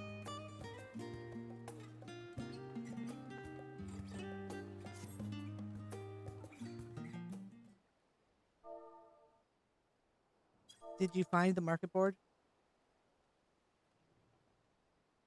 Did you find the market board, Joe? I think he must have found the market board. Son of a gun. I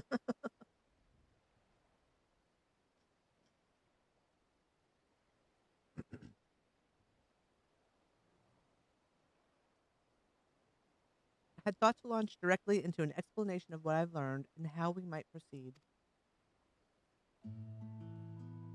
But this is Katniss and Estinian's first time in Charlian, and for the rest of you, a homecoming that was long overdue. You must have places you wish to visit and people you're dying to see. Therefore, I propose we postpone our agenda so that you all may have sufficient time to recover from your journey and get your bearings.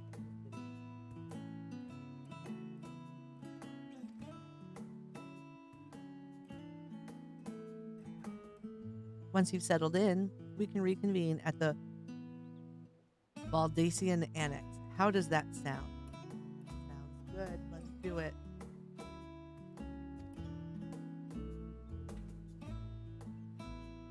This is a fine suggestion. We may not be welcome at the Levier estate as such, but I should like to nose around the neighborhood all the same.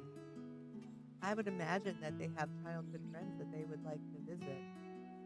You know? Unless, you know, maybe their dad didn't allow them to have friends. He is kind of a giant jerk. Control freak.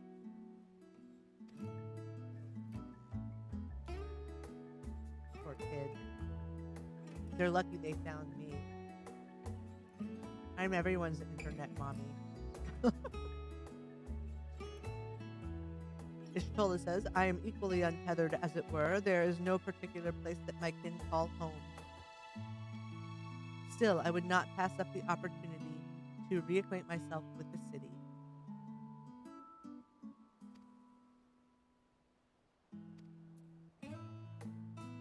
Oh boy. Materials are too weak. I don't know. Still having problems. You may want to Google it. there are guides. And my husband knows them all.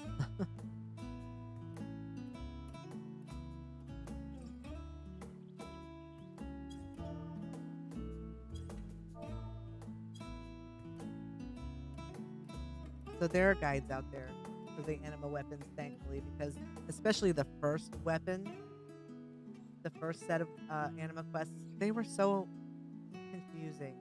They were so confusing. Yuri Ange says, I too have places I would be remiss in not visiting forthwith by thy leave. Speaking in italics again.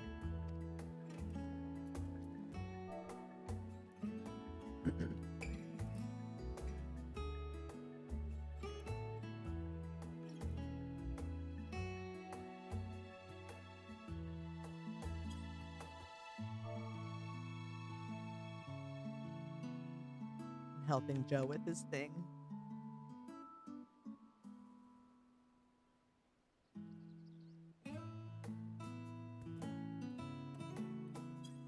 Yeah, I recommend if any of you out there are planning to do the ARR Anima Weapon quests, I recommend finding a good guide that kind of gives you a step-by-step and bookmarking it and referring back to it repeatedly, because otherwise you will get lost. It's easy to get lost in that quest line. I had so much trouble, and like I started it and then stopped and trying to find where I was in the quest line and what the heck I was supposed to be doing when I came back to it like several months later. That was really hard. It was really stupid. So if you're going to do an ARR anima weapon, find a good guide, bookmark it, refer back, and don't get discouraged. Everyone gets lost on this quest. Coffee. I love coffee. It's so good. No, I don't want to skip the cutscene. Whoops. I bumped the wrong key. All right. What of you, Estinian? My services as a guide are yours for the asking. Ooh. I think that Kryl has got the hots. She's got the hots for Estinian.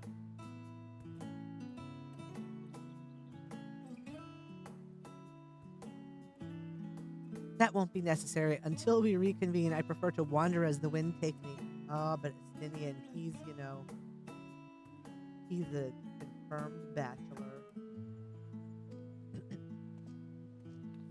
not interested in Kryl's. But oh, yeah. See, I see what's happening here. Oh, dear.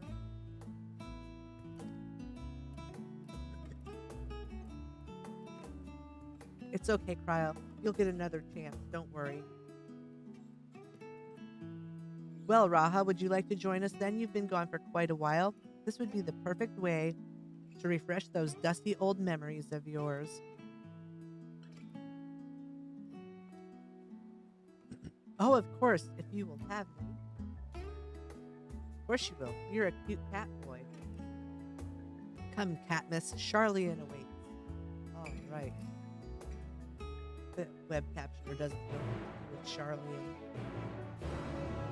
It's Charlene or Charlena or anything but Charlene. Oh my goodness, look at this. People are still being really good about not standing right on top of her. Look at that. All right, so here's Raha. He's the next one. After you, my friend, I am more than content to follow your lead. Rahati has now accompanied. Oh, yay. He's my buddy. Keep him at your side in order to proceed with quest objectives. Okay. Oh, they said they were going to do this. You get to have a companion hang out with you. Kind of like back in Diablo 2 days when you could have a mercenary. We'll see if he'll fight for me. Leave Grahatria behind by entering a different area using the Aethernet or by putting too much distance between you. guess I can't go too fast. You can also speak with Grahatia and select the option to part ways. If you wish to have Grahatia accompany you again, return and speak with him at the original location. Okay. While Grahatia is accompanying you, next, try speaking with Cryle. Okay. Alright, I've got him. So now I have to talk to Cryle again. Oh my gosh, now everyone is on top of her. No, they're not. There she is. Either that or the game just isn't rendering everybody. All set then? Let us be on our way. Our first stop, amusingly enough, will be the last stand. It's a cafe on the west side of the harbor. Cryle is also now accompanying you. Lead your two companions to the last stand and speak with Cryle at the designated location. While you are accompanied, you may encounter conversation points along the way, which offer additional topics of discussion. Okay, so they're going to explain the city. Gosh, listen to the music. I love it. I love the music here. This is beautiful. I don't know if you all can hear it. I'll turn it up.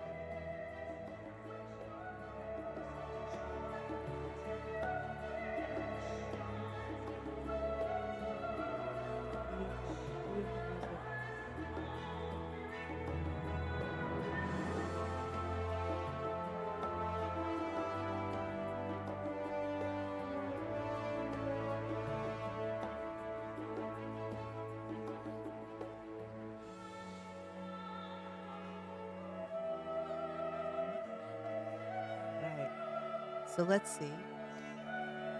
Enter the glowing area and speak with your quest companions to initiate these bonus conversations. Enjoy exploring your surroundings together. Oh, this is going to be kind of cool. All right.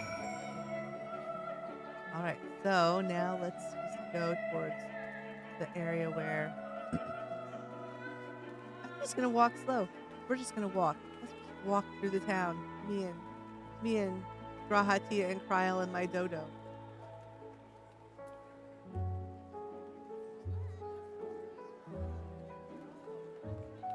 Oh, headache. I hate this headache. I really do. I hope it's not a tumor. Okay, so there's a glowy place up ahead. I guess that's a place where we'll have an extra conversation. This is pretty. Look how pretty. Is that snow? It's snowing. Oh my goodness. I didn't realize it was snow here. That's cool.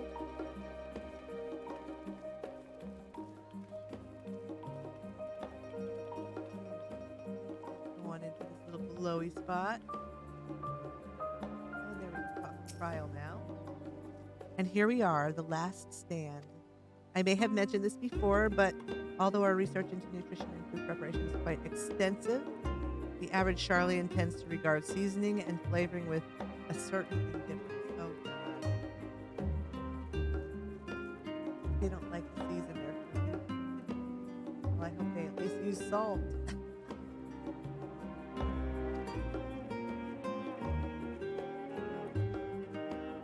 How can I put this? Food is it's bland, as encapsulated by our infamous Archon loaf.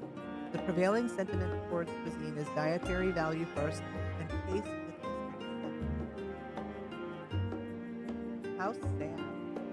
They need to get the Final Fantasy book and step up their game. There was one pupil at the stadium, however, who could stomach the school's insipid meals no longer, so he quit his lessons and poured all his savings into building a proper eatery. Oh, and I assume this is the proper eatery, and perhaps the food here is better. And so the last stand came to be.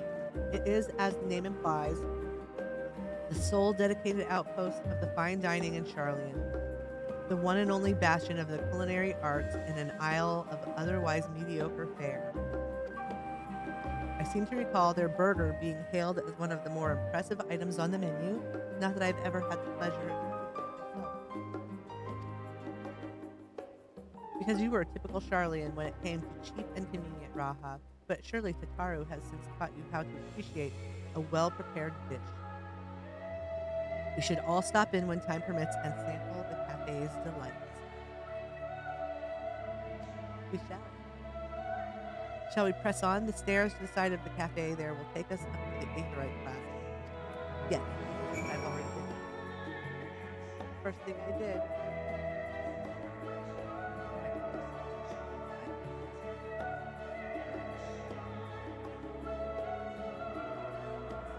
I'm just kind of gonna look around. Just, wow, so laggy. Wow.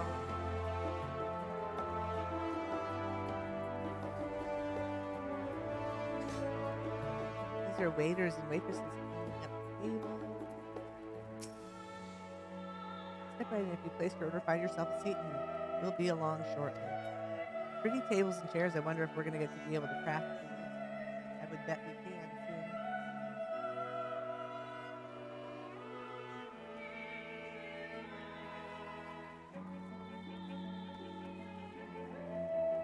Let's go over here to check out stuff. I'm curious. I want to see if they sell meals. Oh, look. Look at the cute little Lalas sitting on the bench. You must try the Zurek. It's amazing. Best shared with a loved one, if you ask me. I don't know if this little Lala is... That one's not even targetable. It's just her companion. Let's go talk to Dickon. This is the person that's the cook, I guess. Welcome to the last stand. As the final and some say only bastion of fine dining in Charlian, we guarantee a quality culinary experience found nowhere else in the city. Okay, well, who do I buy stuff from? Or is it just something that I'll be able to do later? It looks like I can't actually purchase anything here. It's not a shop. So, we'll see. We'll see. Let's go up to the Aetherius Plaza.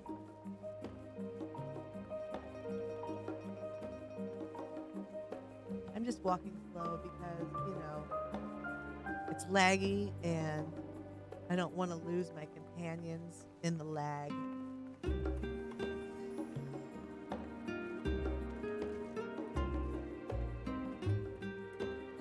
And look at how cute. Up we go. The Aetherius Plaza, y'all.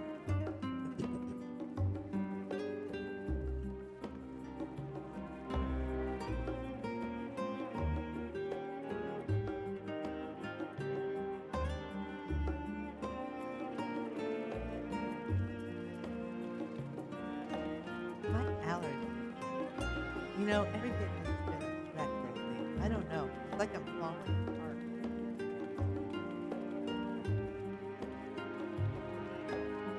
Allergies, my head hurt, constant headache. Just dumb. Okay, so here we are. Oh, there's the little glowy circle. Hope y'all don't mind. I'm taking this really slow because I don't feel great. And yeah, I want to enjoy this as much as I can. Having a migraine. I'm going slow. Just to keep it, chill and low stress. And that's how we're going to do it. An unusual shape, isn't it? Yes, it is a very unusual Aetherius. I assure you, however, it's perfectly functioning Aetherius. Remember to attend yourself before you move on. Already done, my lady. Now, being the diligent tour guide that I am, I should make mention of the Confluence, a research facility located on this very plaza. Its much vaunted discoveries are the reason Charlian stands at the forefront of teleportation. Right. In deciphering the underlying principles of Allegan Aetherites, it allowed us to understand and reconstruct what was essentially and off we go to our next destination. Our path leads northeast to the Agora, Charlian's largest marketplace. All right, and we'll go there as soon as I let her off. She woke up. She's been in bed, so I'm gonna let her out.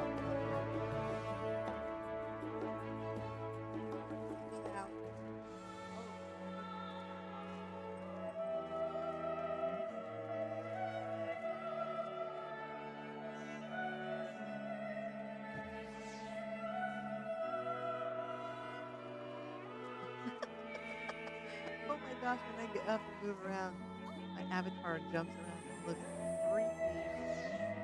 Freaky. Sorry about that. She's outside now, sitting on the little step thing, black doormat, which gets warm in the sun. Chihuahuas, they like to be hot. All right, onward we go.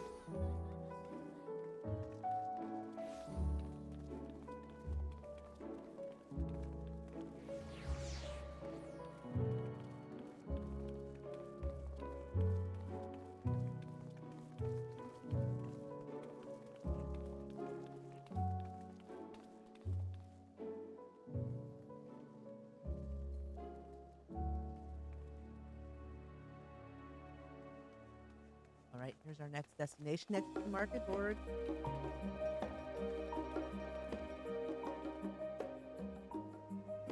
Who am I supposed to talk to here? I guess both of them. Discuss the book stalls. Oh, the markets. I always did look forward to seeing what new wares they had on offer. Well, discuss the book stall. Do you mind if I browse the shelves for a moment? There might be some hidden gems I've yet to read. Only a moment. How optimistic. Feel free to browse all you like, but we won't wait around for you. Perhaps I'll return here later then. Okay. What else has got to say? Oh, nope, I don't want to do anything here. I don't want to part ways. No, maybe I'm not far enough into this yet.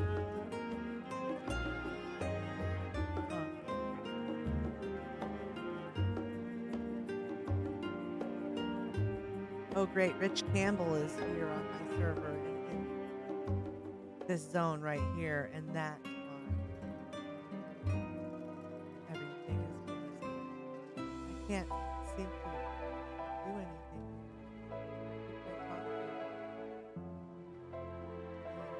Oh, this isn't where I'm supposed to be. I guess this is just a place I can talk to people. So there's a quest. There's another one. Okay.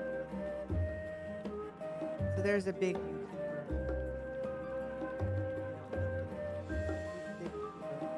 Streams Final Fantasy. I guess World of Warcraft. Or maybe he still does. I don't know. I don't really watch his channel, but he's here. So he's probably got, 1,000 people watching him. I got two. Well. What's going on? Oh, there we go. Now I have a quest. Welcome to the Agora, where you can find wares made in Charlian, as well as a wide selection of imported goods. They also use to sell questionable prototypes from various research institutes, but I think that practice has thankfully died out for the most part. Otherwise, I can think of no better place to stock up for your next big adventure. And by overselling it, on a more serious note, the next stop on our tour is one which has particular relevance to our ultimate purpose. We must head back to the Aetherius Plaza, following the path north, then climb the stairs up to that imposing building. Okay? Let's go to the library. I assume it's the library. And here's all the vendors. Take a look. There's the Mender. There's Dada Boo. You must be new around here. I'm the head merchant at the Agora. There are plenty of rare and unusual wares for sale, so be sure to take a good look at them. Here's the tool supplier. Let's see what she sells. Here's where you can get your tradecraft primary tools. Let's take a look what they've got.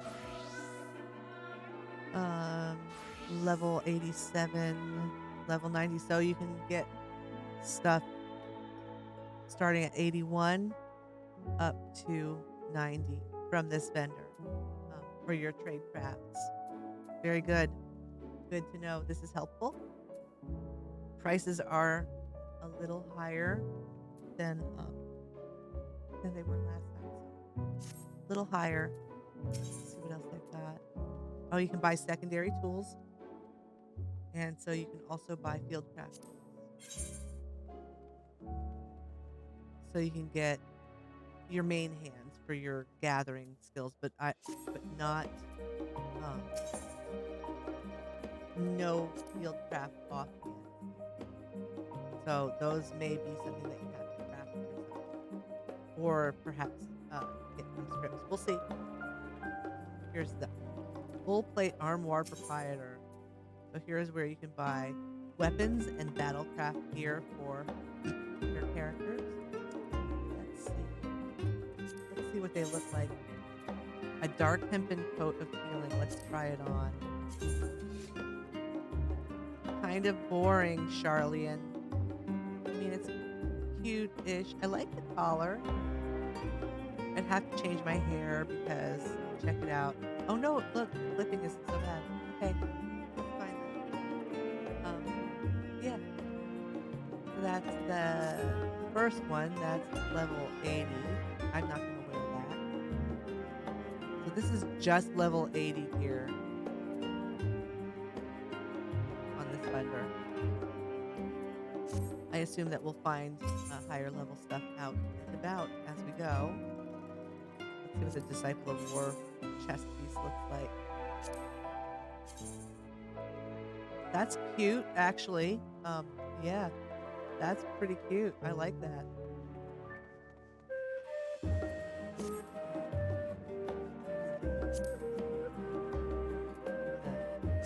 I bet it looks pretty similar. Oh no, it's different. There's the tank chest. That's cute.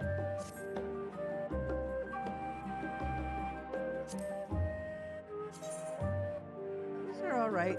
These are all right looking. So, decent looking starter gear for those of you who are, just if you're still not wearing end game gear from Shadowbringers and you're leveling up, and you're just going to kind of blow right through all that stuff and not do the rating. You're just going to keep going on your MSQ. You can get level 80 gear here for all of your characters, for all of your classes. Really nice looking stuff. So there you go.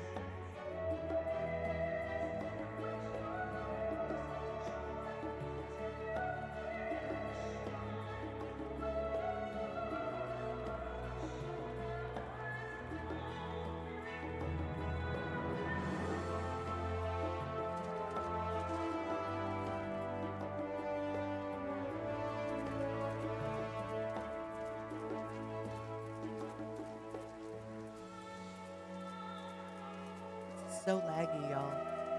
It is so laggy. I feel like my character is walking through pudding.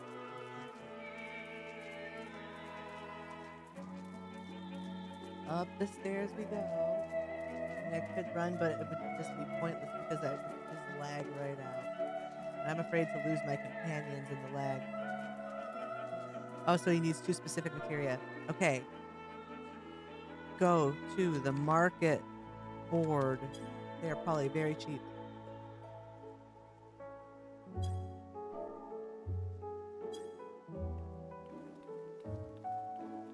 gotta go to the market board, Joe. You have to. You're level 55 or something like that. You've gotta go to the market board. You need to know how to use the market board at this point.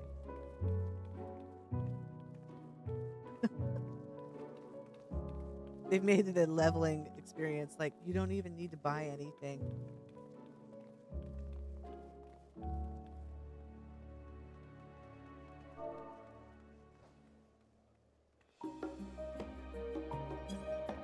You might need some monies.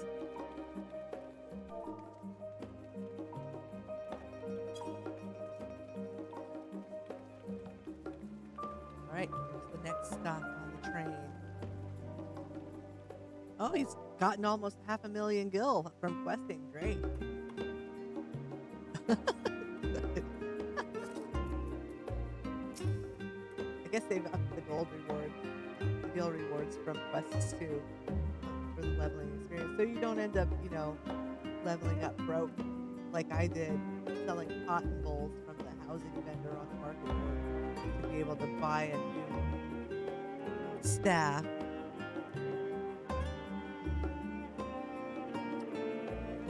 Yes, you can unslot materia if you are a crafter. Grand structure before you is the rostra. The name refers to the original public platform erected here, which a form of elected officials would deliver orations and debate policy.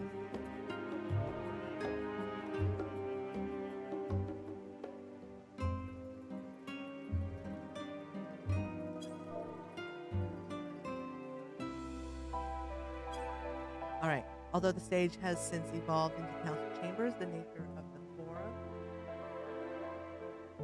and the duties to its members remain largely unchanged. Am I boring you, Raha? You seem awfully distracted. Well, there's a lot of people to see around here. My apologies from here. One can see the entire city spread out below. The vista put me in mind of my arrival in the first. Those who had gathered at the Crystal Tower asked me how they might go about building a new home. Naturally, my answers were all inspired by my knowledge of the finest settlement I could think of, the great city of Charlotte. And bit by bit, those few buildings grew into a town, a community, Orchestrion. I can almost see its impact. I see. Feel free to come up here whenever you wish. I don't think the counselors would object to you simply enjoying the view. Such memories should be treasured. For now, however, the tour must go on. Our spectacle of sightseeing concludes with the fittingly named Journey's End. Walk down the stairs to the east and continue straight. Alright, let's take a look first. It's hard to see anything because it's snowing. It's snowing. That's crazy. Alright, so we're going this way.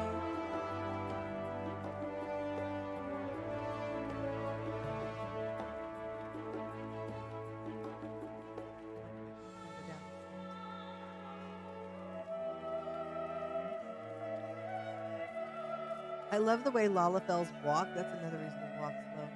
Besides the fact that everything is glitching around.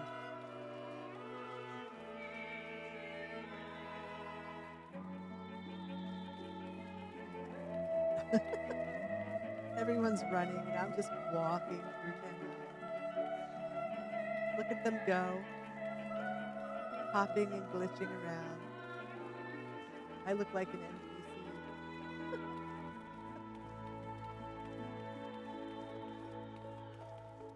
Just taking our time. Watch all the people run by. They seem to have done a better job of, like, at least so far, there haven't been any real bottlenecks with NPCs. But they did say that they've done some stuff to make instance content less of a problem, because last time,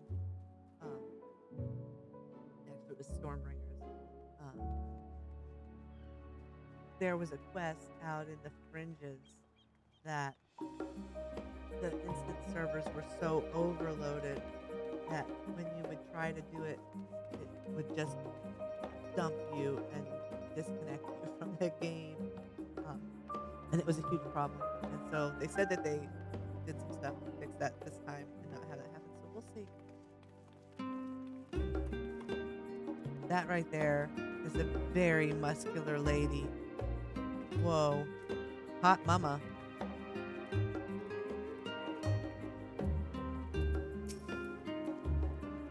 We've arrived at Journey's End. History tells us that this is where those who put ashore with Archon Yunkremp built their first homes. In the present day, it serves as the residential district for the most important officials in the oldest Charlian family. You'll see that one mansion is clearly larger than its neighbors. The estate belongs to our friends from the House Levier. All things considered, we should probably keep our distance for the time being. And with that, we bring our little Charlian tour to a close. I hope it has proven to be an entertaining and enlightening one. Now, shall we head directly to the Baldesian Annex? You remember the way, don't you, Raha? Let me think. We head down towards the harbor, cross the bridge to our right, then follow the path below the Aetherius Globe. Correct. After you. All right.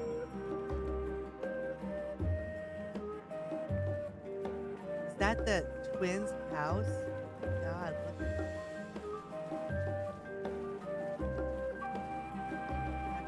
I know they said not to go.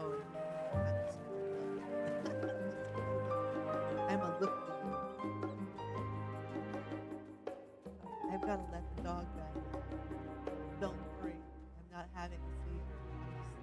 stepping away from the camera for a moment.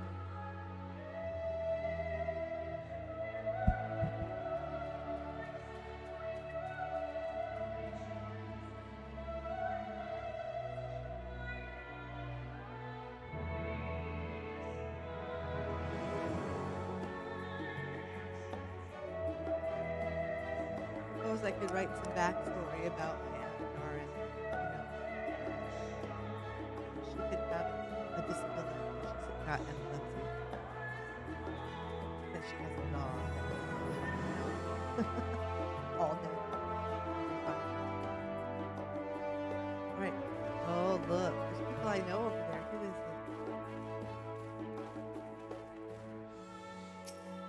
Oh, it's Priscilla Garcia. Let's go back down there.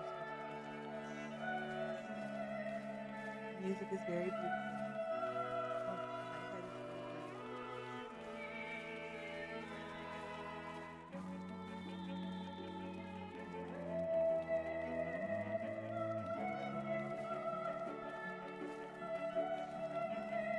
some other medication, some Advil or something.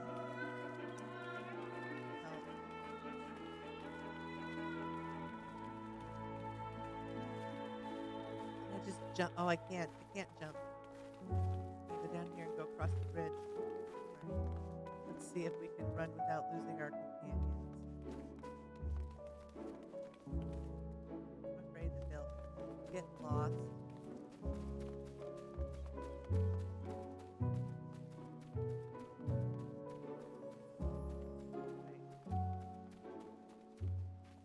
Here's things we can talk about. Discuss journey's end. Right, we cross this bridge here, as I recall. Stick to the path and be careful not to end up back at the Aetherius Closet. Alright?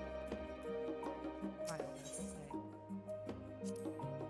Charlian is full of educational and research institutions, but there are still professors who prefer to establish their own private practices. Not that I ever attended the exclusive schools they run in these residences. Perhaps the twins could tell you more about them. Oh, they're private school kids.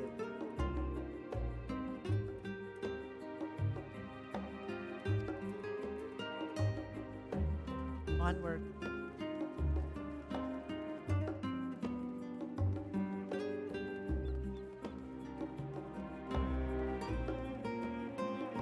Careful not to end up back to the Aetherius Closet.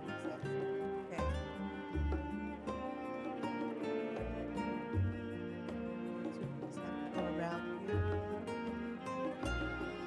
Very pretty city. I bet it looks really nice when the sun is out. The weather's been crap since I've been here.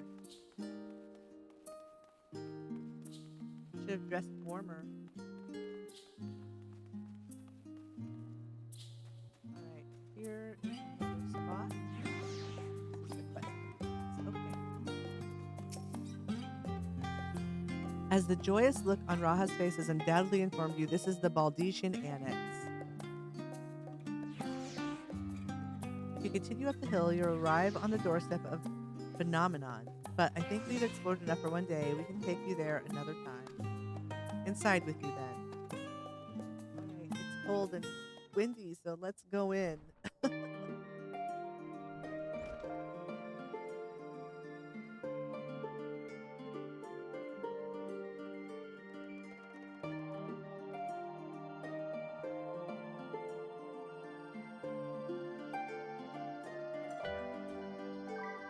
I'm back, and I brought Katniss and Raha with me.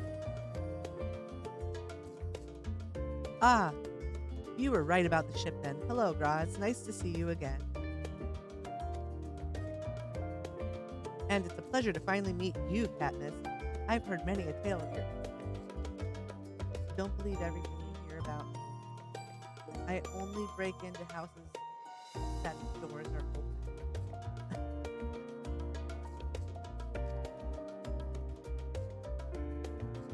Ojika Sunjika. It's been an age. Allow me to introduce Ojika Sunjika, Administration Officer for the students of Baldesian. He oversees the day-to-day business of the Annex. You may recall meeting his cousin, Ajika. Oh, they look very similar. I'm guessing that that's the little Lalafell that gave us permission to come visit the city. Oh yes, Eureka. I've read the initial reports. Okay. Quite shocked to hear what's become of the Isle. Do take care if you have the opportunity to rejoin the expedition. This place is like a second home for the students. See, I didn't do Eureka. I'm going to have to go back and do Eureka. I keep saying this.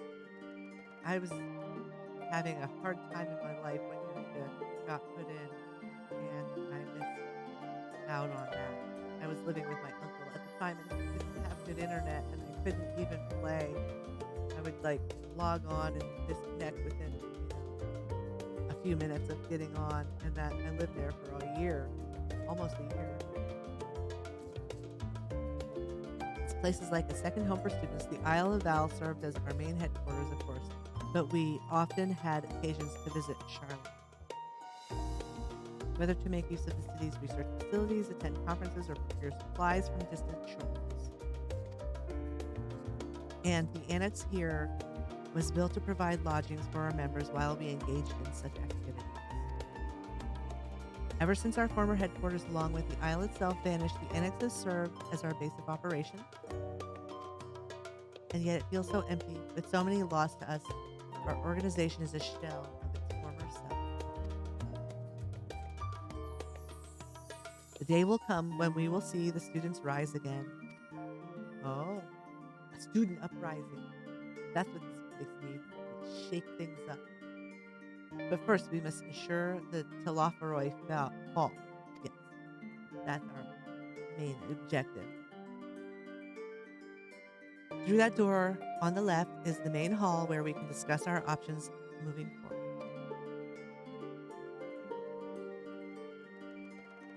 Once everyone arrives, it is, you probably have time to rest before our discussions begin in earnest.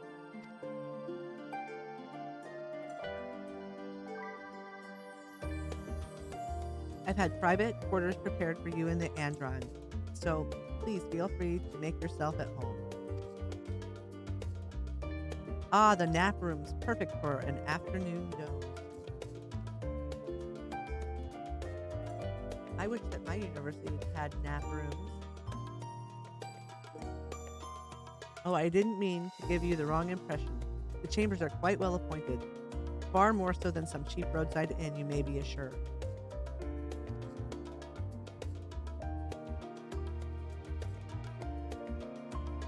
It was simply that we were often so busy with research or exhausted from journeys abroad that we would slip into the Andron just to steal a few winks. Yes, I can relate, because I'm a grad student, and like I said, I have a class in 2 hours that I'm going to have to go attend for 3 hours on Zoom, thankfully. For someone like me who has chronic illness, Zoom classes have been amazing. I mean, really amazing. I am doing my entire Master's of Divinity online from my seminary is in Berkeley, California, and I'm in Georgia, and I can do everything I need to do from here. I don't have to be present there physically to do it, which is amazing. It's amazing. And also, I don't have to get dressed to go to class. I can be in my sweatpants, and I don't have to drive anywhere, and I don't have to make sure that I've showered and all that stuff. People don't really realize, how much energy it takes. It's not just the energy it takes to sit in a classroom and listen to the teacher, but it's, the getting ready to go, the driving for taking transportation to get there, the walking across campus to the classroom, then being in the class, and then all of the process in reverse to get back home again. And all the prep that you might have to do, like I have to make sure I have all my medications that I might need and stuff like that, and make sure that I have food or something in case my blood sugar goes low or whatever. It's it's really a hassle. It's hard. Being outside of the house when you have a chronic illness is hard.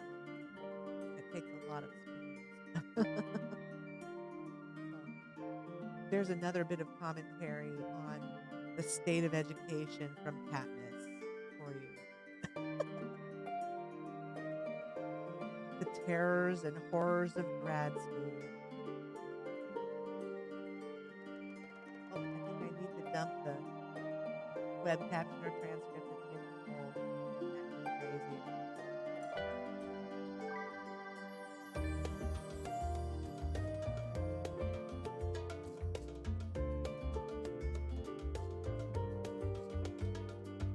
There we go. That should be better. Yep. Yep, that fixed it. Very good. Very good. All right. And thus they became known amongst the students as nap rooms, even if many such naps might last well into the following morning. Yeah, man, I understand. No shame, Graha, no shame.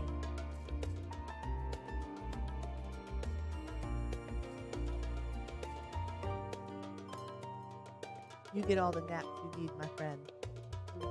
I actually have there's a website that you can visit regarding naps. That is in my about information. It's the Nap Ministry. And it is actually discusses the fact that our society oppresses people by not allowing us to rest and making rest something that we need to feel guilty about. And self-care is something that isn't essential and that is just extra, that, that isn't important. And so I want to tell you that you are not a machine and you are allowed to rest and you are allowed to take a day off if you need to, if you're not feeling well, or if you're just tired. You are allowed to rest. You have God-given right to rest, no matter who you are. So do not feel guilty about that. Get a nap. Resist the man, and get a nap. It's all good. So say the word, and I'll be happy to show you to your chamber. Yeah, let's take me to the bathroom, but I said nap room. Oh my goodness. Hopefully the others won't be too long in coming. I'll wait for you all in the main hall.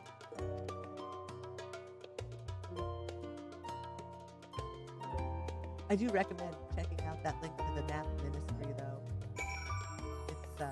It's actually really quite a good group. There's a bishop of Nap.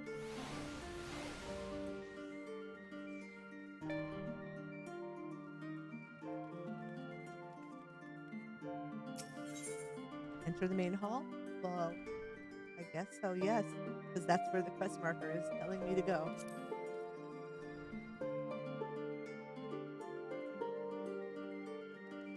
All right, look at the, oh, it's not laggy. Oh, thank Jesus.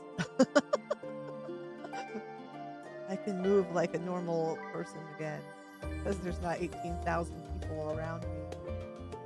All right, this is pretty. I hope I can make a carpet like this for my house. I love that. It looks nice. Nice carpet. And this flooring is awesome. We already have Charlian flooring. Maybe this would be some different flooring. I don't know if we'll be able to make this floor. We'll see. All right, talk to Cryle. Feeling refreshed and alert? No, I'm sorry, Cryle. I still have a headache, but we're just gonna deal with it.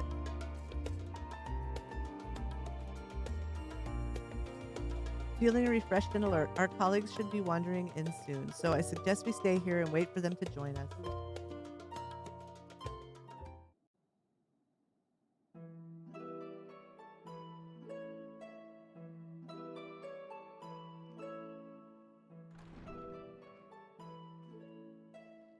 Pray forgive me. I was delayed.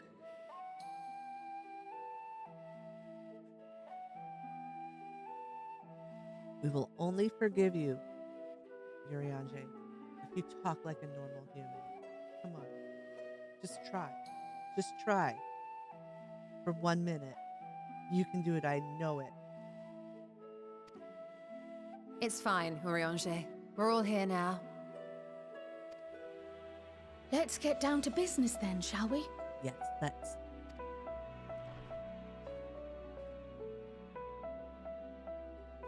Come what may, we must prevent the Telophoroid's plans from coming to fruition. At present, I see two paths for gathering the information which may aid us in achieving that goal.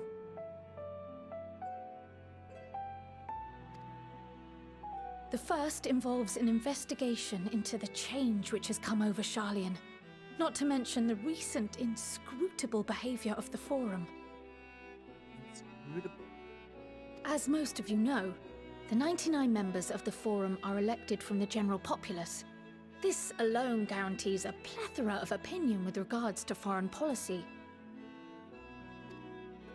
The bibliotheques, for example, are a group of conservatives which would have Sharlayan focus on recording history, while remaining entirely uninvolved in the making of it.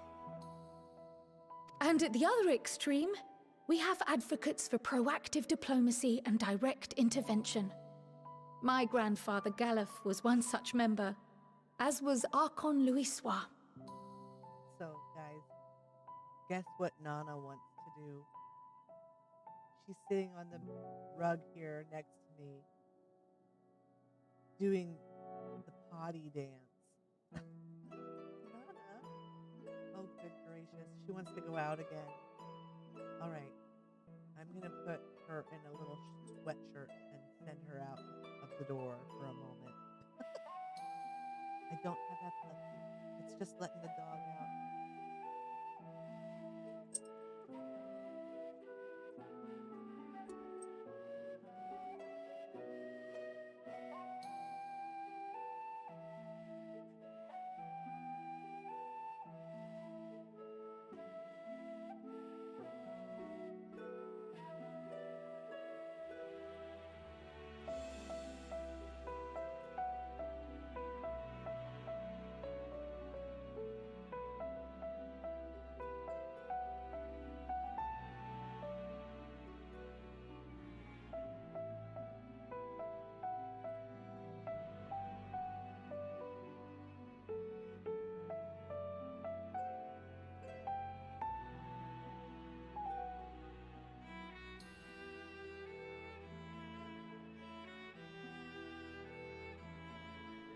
All right.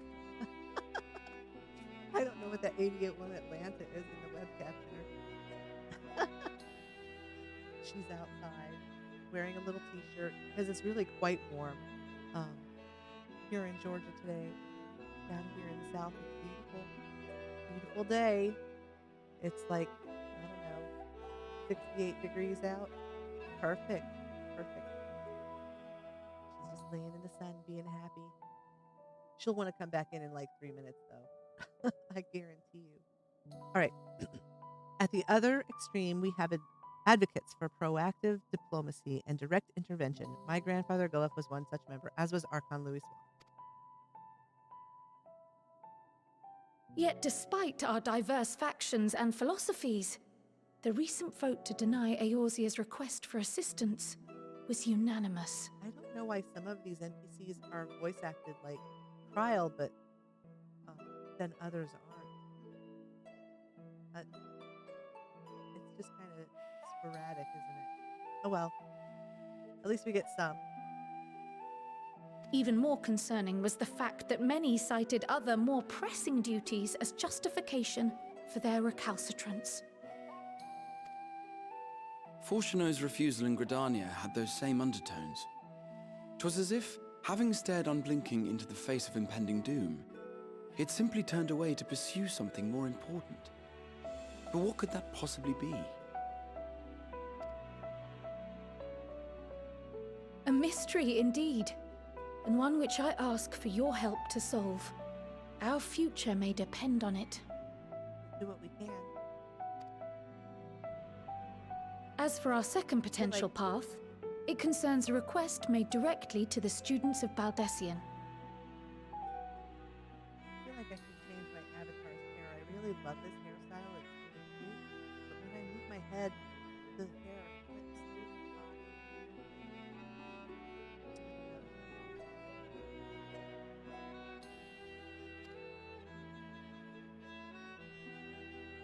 Our organization was founded primarily to study strange and unexplained phenomena the world over.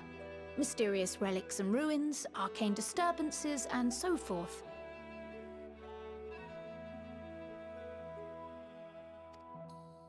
Compared to our more isolationist Charlian colleagues, we have strong connections overseas, namely with scholars and academics who share our passion for the unknown.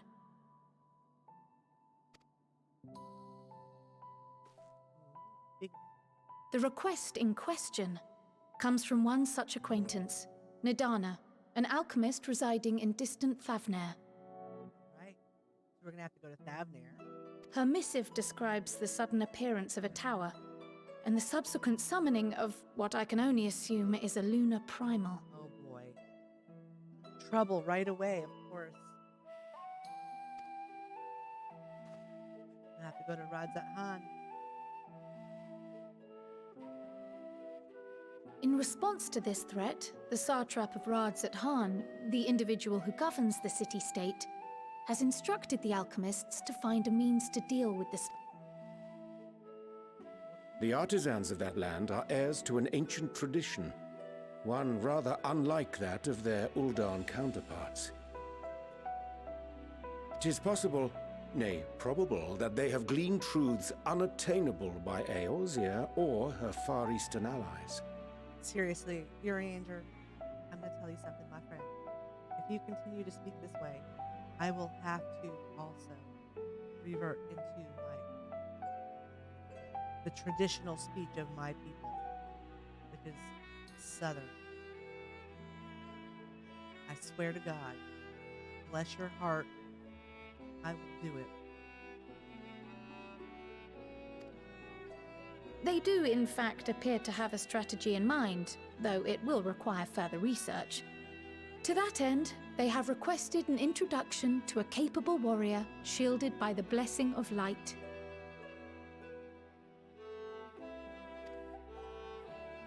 Assuming we divide our forces to pursue both of Kral's lines of inquiry, then having you join the group heading to Thavnair would seem the obvious choice.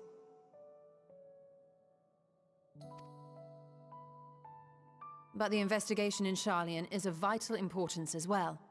Equal, I think, to the Thavnarian one, given that the fate of the world may hinge on the results of both. Well, Ishtola, we know that we're going to send you in because we saw it in the trailer. We're going to make you do some of the heavy lifting, you know, because those Charlian dudes are just bad news and need to be dealt with.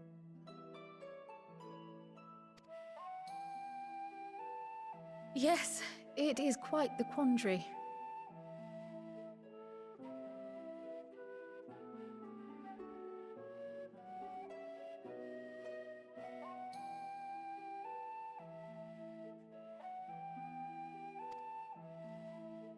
Though it is a great imposition and an altogether too common one, our efforts would be more likely to succeed were you to lead the charge on both fronts.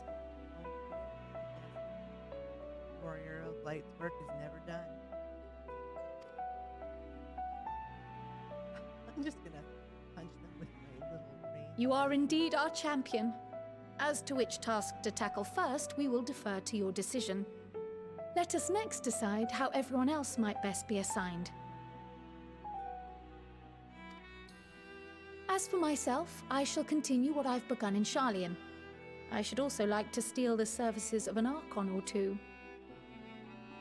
Okay, so, you know, we can loan you Urianger and Alice.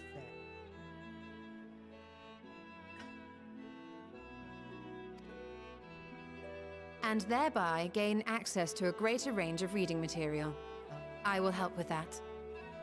Alright, so Ishtola's going to be in the library. Allow me to offer my assistance.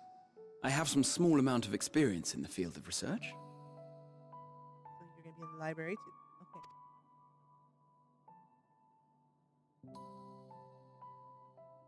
Alize and I would also like to help, if you would have us. We're all gonna help, of course. Durr. Anything to understand even a fraction of what our father and the Forum might be thinking. Of course! The more the merrier. Right. The rest of us will make the journey to Thavna. All right. I get to travel with the brooding gentleman. Look at this Indian back there. He's like, doesn't want to do anything. He just wants to stand and look edgy. Yes, that's what dragoons do. Because they know. Because dragoons know that as soon as they engage in any combat, they're going to get animation locked and they're going to end up wiping the floor. It's okay. It's Indian. I'm a Thoughts? white mage. I Objections? I can help. Thoughts? Objections? No, let's just go. Let's do it. I passed through Thavnir on my way to infiltrate the Empire, and though I'm not qualified to give a guided tour, I did gain a sense of where things lie. All right. Well, good. Let's do it. I'll be happy to have you along then. So for this group, it will be you, me, and Urianger. Sweet. Give me a moment afterwards, and I'll supply you with all the details of Nadana's request. Consider this hall our rendezvous point once our respective tasks are complete. We need a Lalafell admin. May our investigations prove fruitful. We don't have Haru here to manage our... So we've got Kryl instead.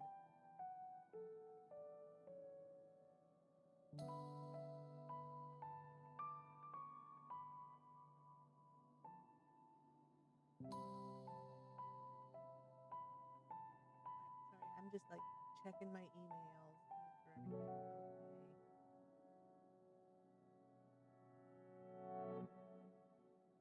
For everything.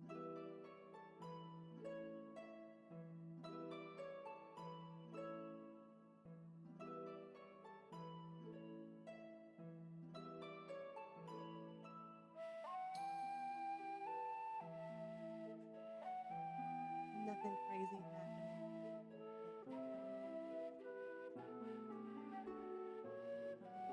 Onward.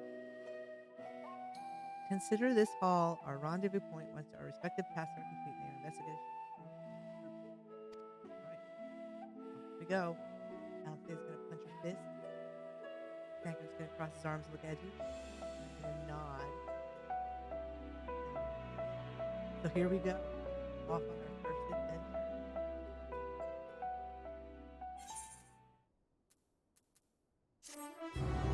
I've got that I'm not going to open because it's not going to be better than what I want. Pretty sure. Yeah, that's 520. I'm pretty sure it's like a 550. Yeah, 550. Horse chestnut. I'll just hold on to that for the next class. Well, next class I level up will also be wearing the same gear I'm wearing, so I won't need for that. But, when I level up, samurai. That one doesn't have it.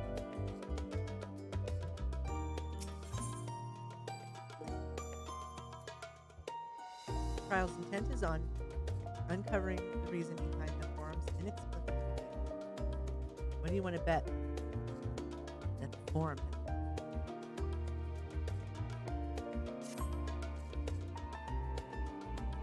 I think I need to feed my bird. So I can take a break here after we accept the request for just a minute to take care of my bird. I have a diamond dove. Very cute bird. An unsettling change has come over Charlian, but together we will divine the underlying cause for the Forum's callousness. They've been corrupted by a primal. I mean, that's obvious. That's what always happens. As I mentioned before, however, questioning the counselors directly is a fruitless endeavor. They seem to have already come to consensus as to what and how little they are willing to divulge. which is why I began scouring Charlian's archive of historical records for any hint of a connection to the final days. Suffice it to say that progress has been slow. There are only so many dusty pages one can skim in a day. But now I have this band of willing reinforcements. The search shall proceed all this way. Let us reconvene outside Numenor, shall we? All right, we shall. Exit the annex to the right, and you'll find the archives on the western edge of the radio. All right, I'm gonna take a break for just a moment to feed the bird. I'll be right back. And why not? Why not? I'm just trying to spread some happiness out here in the world by being nosy. Where are we? I wonder if we can go down here to 26. We were in that one already. We were here, right? Oh no, we weren't here. So this is new home. Owner is Karen. Is it Karen? This is Karen's house. Please don't tell anyone how I live.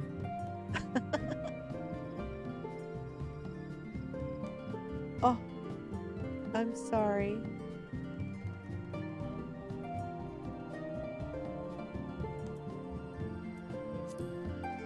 I play too much. I play far too much. Probably should have been doing other things when I got that. This is Kylo Ren's sister. Maybe so. Let's see what's going on inside Karen's house. Oh, there's nothing in here. Oh, except for this. Just a big beaver burger. Poor Karen. It's no wonder she's complaining at the Costco. You know?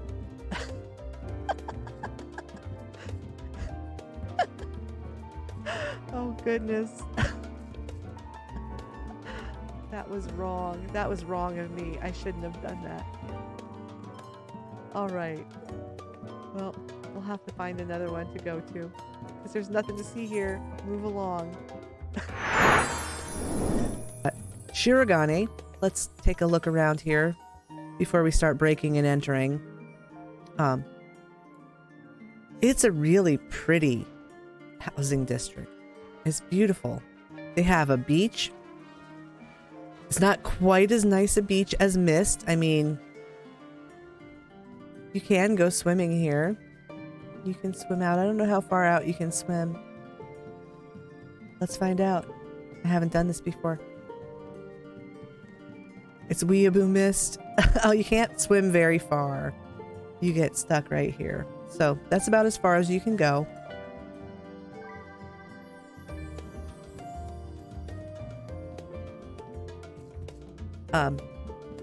So yeah, you can't swim out very far, but it's pretty. They've got boats. They've got a little dock here. They've got, you know, some kind of stuff going on. It's pretty.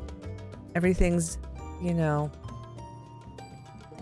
very much in the Japanese style here. It's very beautiful. Look at that. We'll have to check out that Kugane Castle. Very nice. Oh, look, they've got a little place here where you can come on the beach to hang out if you want to. Come down here and have a party with your friends.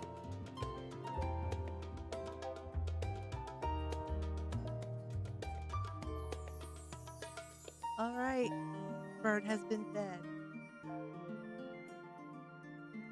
So let's move on. Oh, gotta talk to Thancred here. Thancred is eager to set forth for Thavnir.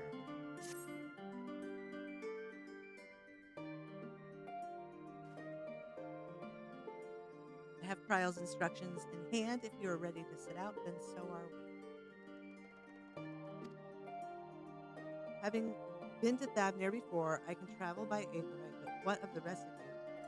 Another sea voyage would be a waste of time. We do not have. Well, what do you recommend?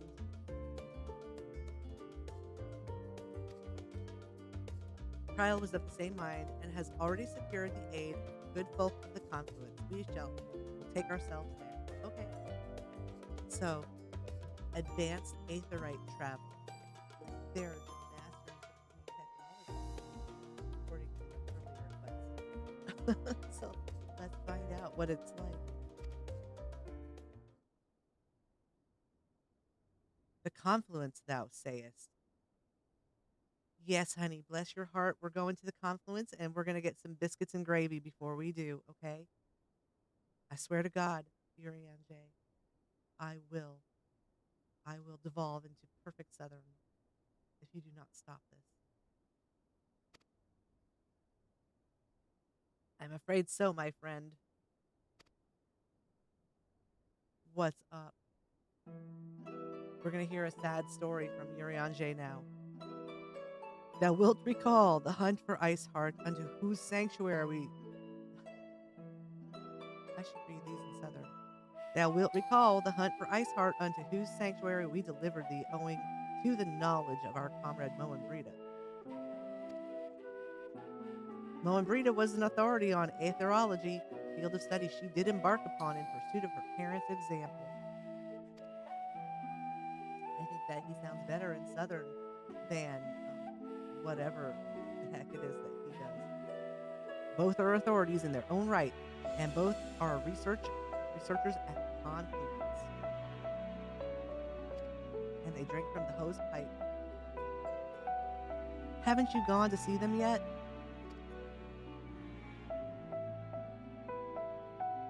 I attempted to do so earlier, but to my shame, my courage failed me at the last. As it hath many times, I thought to reach out to them after sending that fateful letter. Neither time nor introspection have revealed unto me the words I should speak, and thus I have kept my silence. Whether you come with us or no is your own choice and yours alone. If it is too difficult, we'll manage. Thou art so kind to say so, but I have no intention of forsaking our cause. I shall go to the confluence, and I shall face that which hath long been overdue. If it's settled, then let us be off. When we arrive, we should look for a researcher named Kit.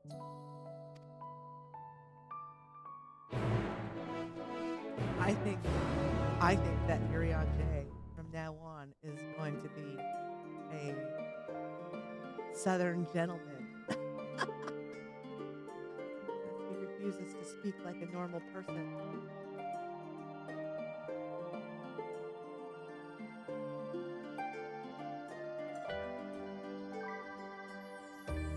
Alright, so we're going to see Kit at the confluence.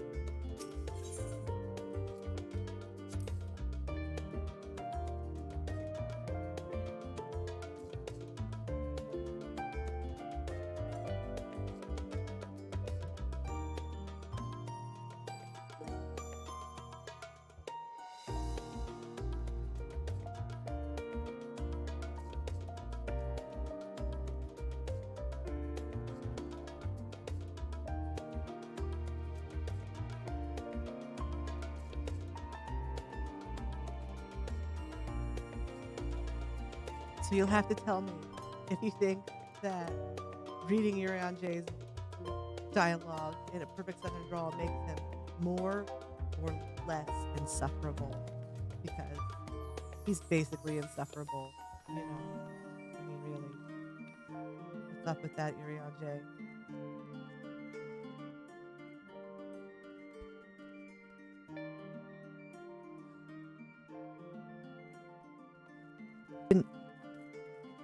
I hope that's better. I didn't have the phantom power turned on for my mic. I hope that you all could hear me. I need a checklist to make sure that I click every button. Okay, so we have 2 marks on the map. That's for Thavnair, and that's hitting the books. All right, So we have 2 quests to do. Let's go do this one first.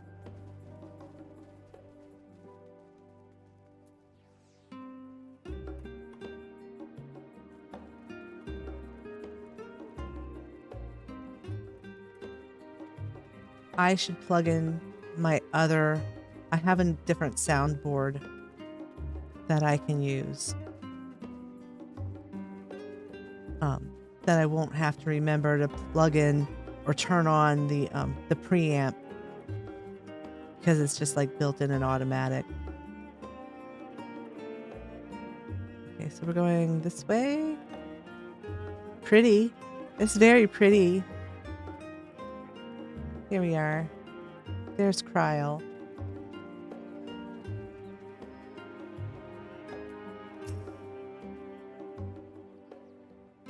My directions were easy enough to follow, I hope. In any case, you stand now before the doors of Numenon, Sharlayan's grandest collection of books and tomes. This building is actually only an entrance and one of many that, for the archives of Numenon, extend deep beneath the surface like the roots of a tree.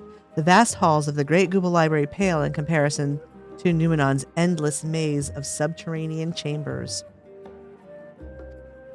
Sounds okay. Man, headache is not good.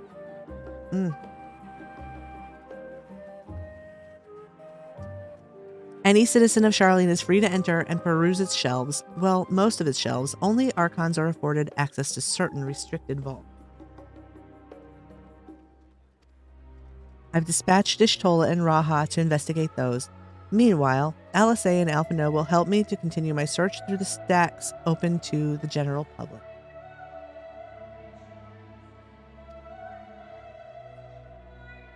Your status presents more of a problem. As a non-citizen, you are only permitted to browse the first floor here at the entrance. Even so, there should be a number of books which touch upon Sharlayan history or foreign policy. I will find a way to get into the restricted section of the library. Or my name isn't Hermione Granger, I swear to God. Your task will be to find and study the relevant publications. I promise you, a working knowledge of those subjects will make far easier to spot the sort of clues we're looking for. Let us be about it, shall we? I've told the others to meet us at the stone benches over there once they've found some promising tomes. Happy reading.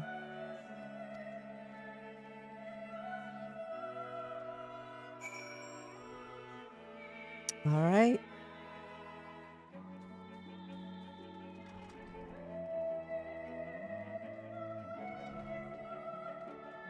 Here we are. Oh my goodness, look, it's a little mammoth. So we are reading books. So let's see where we... Oh, there's some books over here. Sparkles, I see them. The title on the spine reads, A Story of Sharlayan. Read the book? Well, yes, let's read the book. It's story time, folks. Long, long ago, on an island in the northern sea, there lived a Rogadan man named by the name of Nunkremp.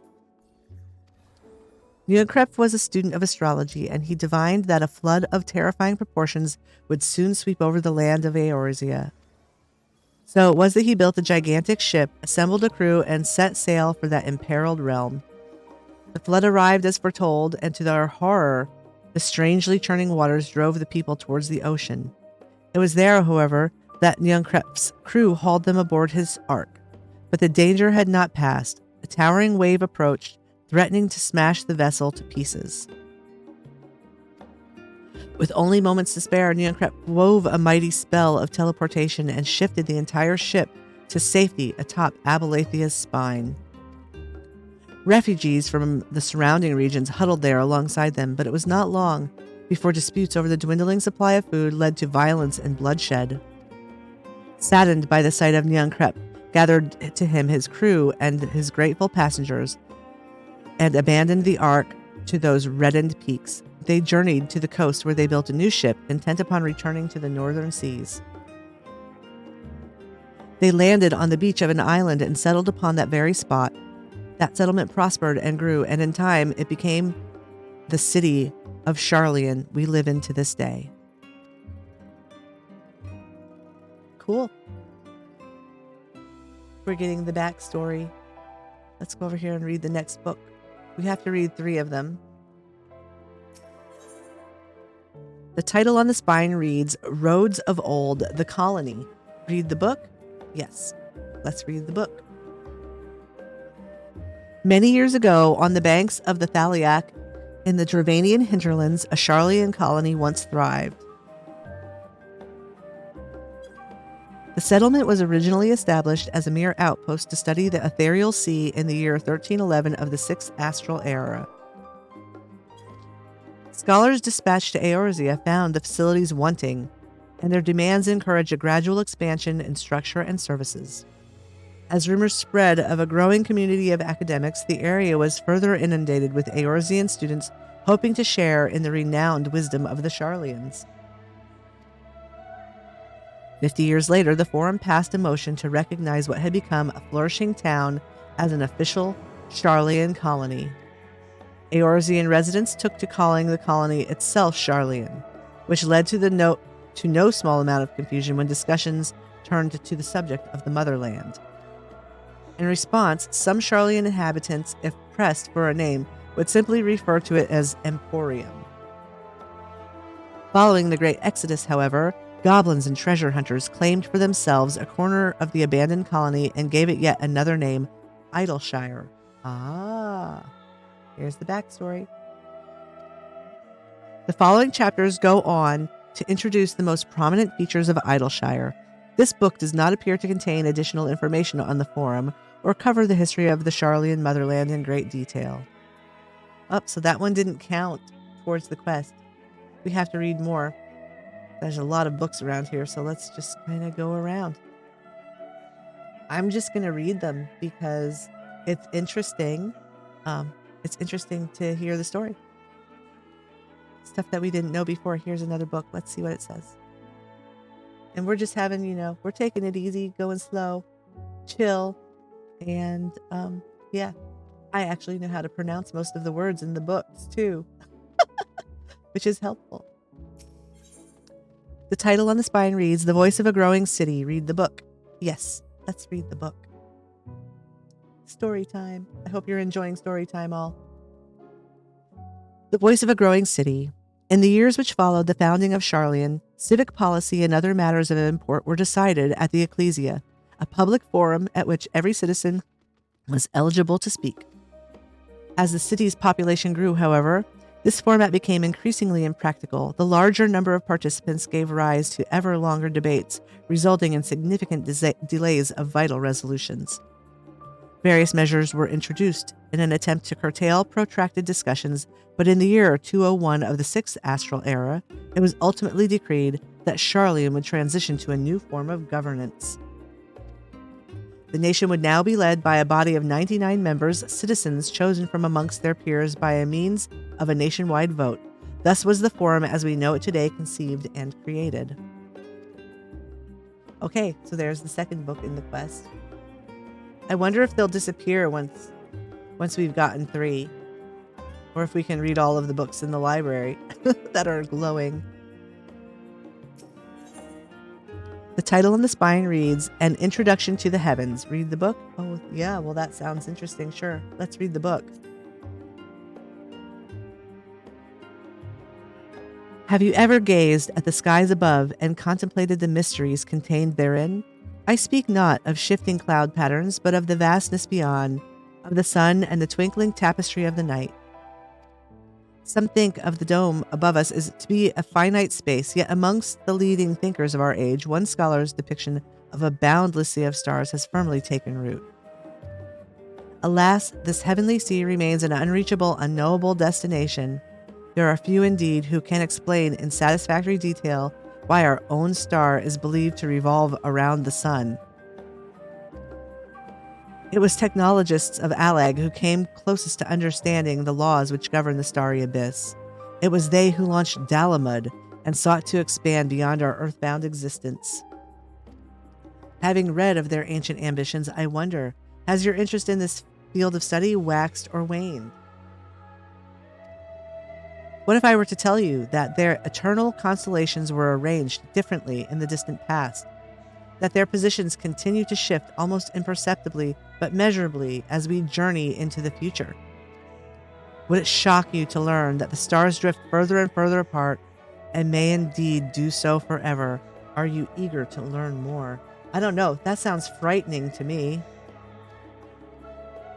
This book is on the wrong subject. Search for works which contain details on the forum or mention the history of Charlian. Yeah. We want to read the books. Sorry. Especially if I can't read them after the quest is done.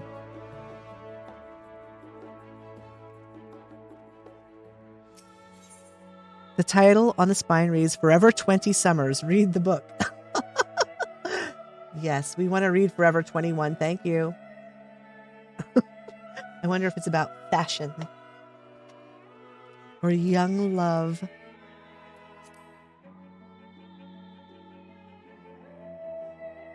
My beloved seekers of knowledge, have you ever put learning before your health and neglected to feed and rest your body as you should?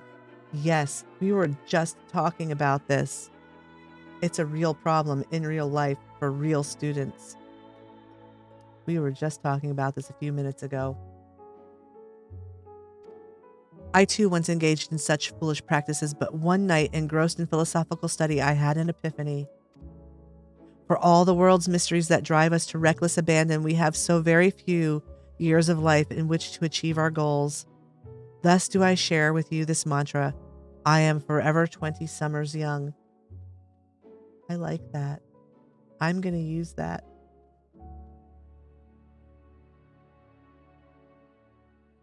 I didn't get sick until after that, so I would like to be 20 summers young again. The number itself is unimportant. You could be 19 or 23 or 40, whatever age you are when you discover this manual. Let that be the age you aspire to remain. Oh dear. I think I'll just stick with 20. Though mindful, healthy living, you will extend the time available to spend upon your chosen research, another day, another moon, another summer, to grasp the greater truths you pursue.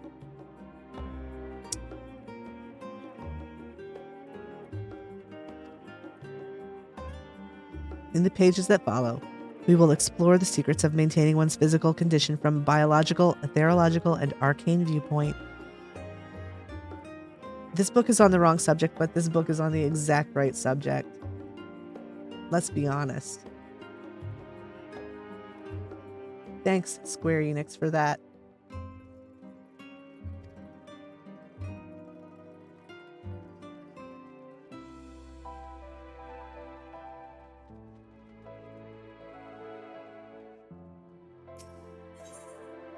The faded title on the spine reads, Stewards of Wisdom. Read the book. Yes, I would like the wisdom that the stewards are stewarding. So far, there's been good wisdom in this library. During the chaos of the Sixth Umbral Calamity, Archon Nyunkrep, founder of Charlian, bore witness to the madness and savagery of men brought to the brink of despair.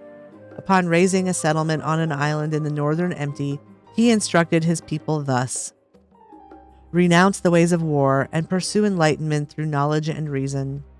The Charlians took to heart the words of their savior and thenceforth served as stewards of wisdom. Upon a foundation of accumulated learning, they built a homeland unlike any other, a nation born from the strength of minds rather than the strength of arms. With knowledge of economics came shrewd trading. With knowledge of agriculture came bountiful crops. Engineering brought wells and sewers, ending squabbles over water. Wealth of expertise could be bartered for wealth in coin, and the more their wisdom spread throughout the world, the more mankind as a whole would thrive. And so it was that no matter the trials and tribulations of the age, the citizens of Charlian would live by their founder's teachings. For the sake of a better tomorrow, for the sake of a brightest star, they would eschew the tools of war, and with knowledge deliver the world. I have gained a fundamental understanding of the Charlian history and the foundation of the forum. Head outside to the rendezvous point and await your companions. All right. We learned a lot here in the library, and it looks like you can actually go back and read the books again if you want to. So I could have skipped it, but I'm glad I read those books. You know, I'm glad I read those books because that was very cool. I refuse to rush through this expansion like I have other expansions in the past. I'm not in a raiding guild. I don't have, there's no pressing matters that I need to attend to other than, to level up my crafting and gathering so that I can make the cool housing items. I'm actually, I'm enjoying the fact that I can just enjoy this game. I can enjoy the quests and the story. Slowing it down. This is the slow train. If you want the slow train, you're in the right place.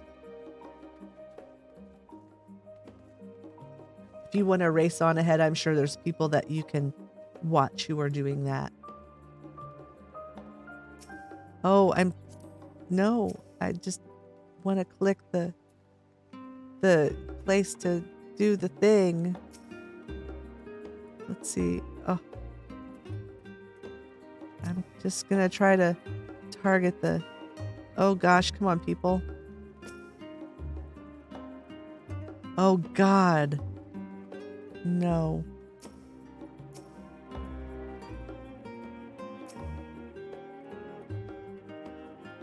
I want the destination. Oh, I got it. So here's a secret. That glitch that we use to place items in housing, you can use it on destinations here. So wait. Oh no, I can't. There we go. Okay, got it. On most of the times on NPCs, if you've got them targeted, you can use the thing to start their dialogue. The asterisk 0 key. Okay, here we go.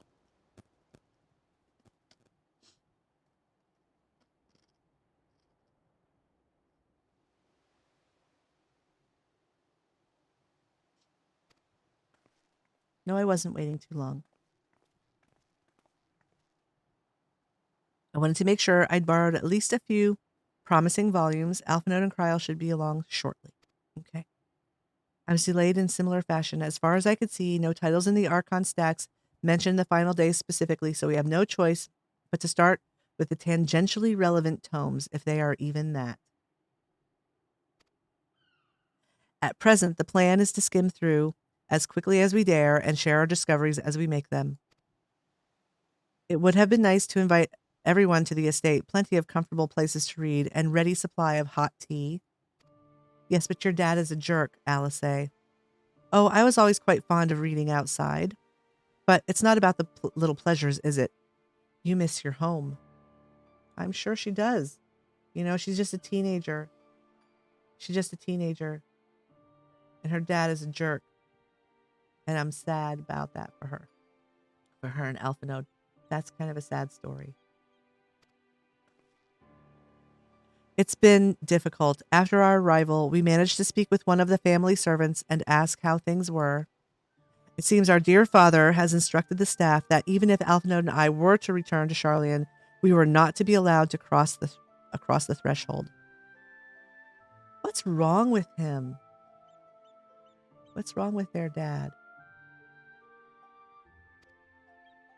Hopefully we can help to heal this rift in our questing. A harsh measure indeed. I hope that our efforts to understand his position and that of the forum will perhaps lead to a reconciliation. Yes. Graha, you're a very nice man. We'll mend this rift one day, I'm certain of it. We'll do what we can to help. And what of you, Graha? Have you been to visit your family, or do they not live here in the city? Ah, well, my situation is also somewhat complicated. I was raised in Sharlayan, yes, but I was born rather further away. Well, because you are a Mikote. In the southern reaches of Ilsbard, in fact, for generations my people have dwelt in Corvos, the coastal region opposite the island of Thavnair. The Allegans founded a city in that fertile land and by ship brought in the subjugated tribes of the Mikote to serve as laborers. Oh my goodness.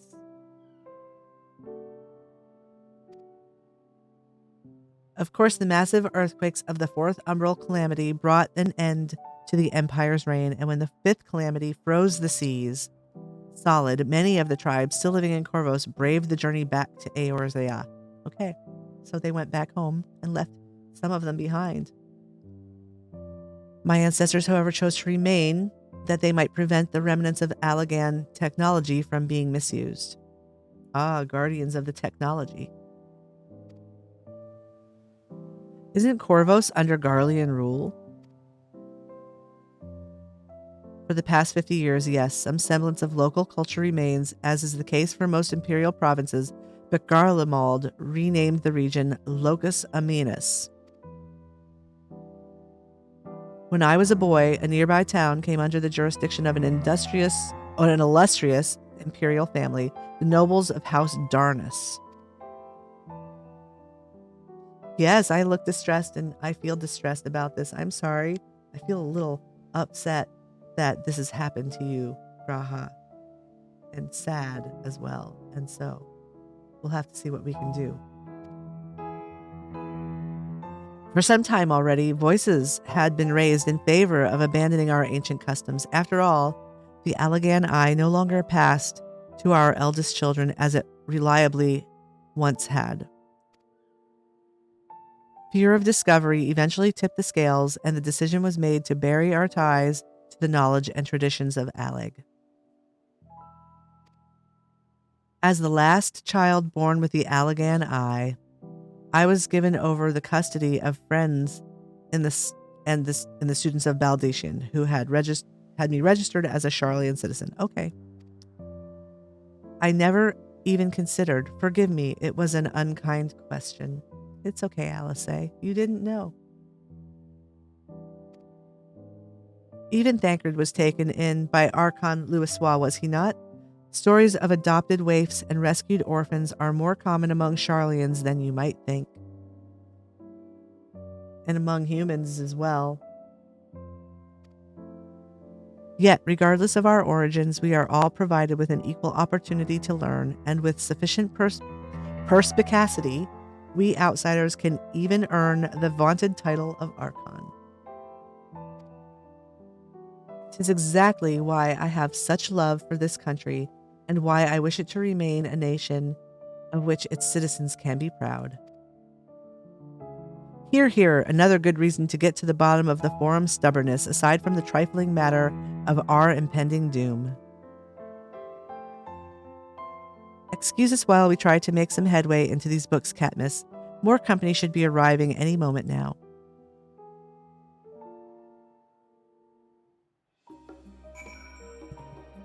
Well, all right.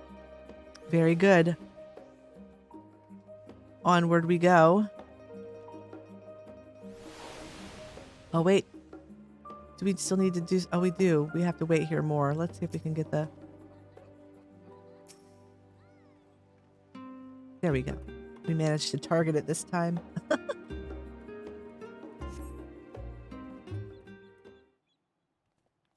want to thank those of you who are hanging out.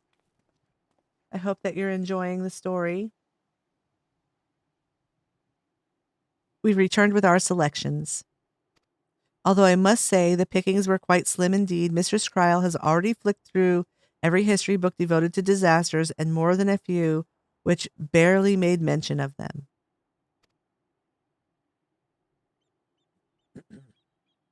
As such, we will be looking into research papers on the umbral calamities, as well as articles written by prominent forum members. Perhaps their knowledge of the final days comes from an unexpected source. Speaking of which, I might ask you a few questions related to the final days. Yes, you might. I'm the only one here who didn't witness the events of Amarat firsthand, and I fear I may be overlooking critical details. Well, I did witness that. Go ahead, ask away. My thanks. Now, where to begin?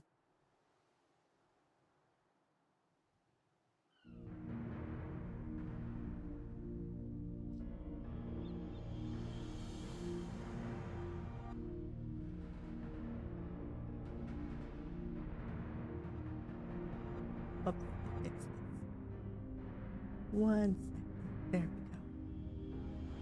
First things first, what kind of phenomena did the ancients encounter as the finals days drew nigh? Oh my goodness. Well, their worst nightmares kind of manifested into reality. Kind of like what's happening in the real world, isn't it? It was a complete destabilization of creation. Magics, primals of unrivaled power were summoned from the aether, the worst kind of phenomena you can imagine. That's what it was. It was their imagination. It was the worst things that they could imagine came to be.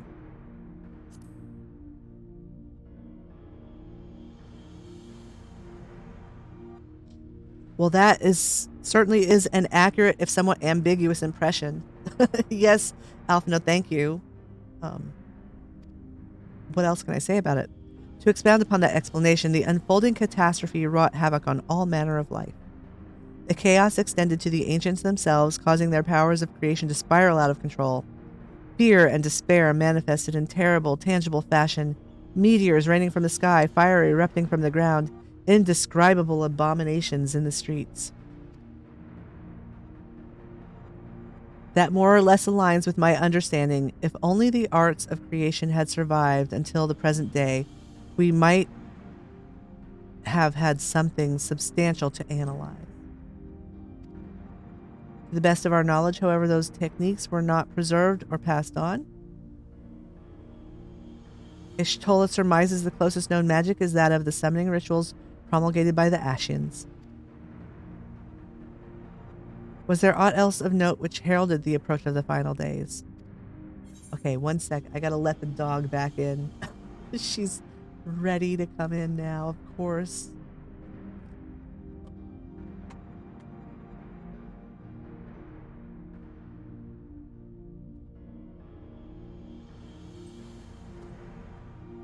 Good girl. Good girl.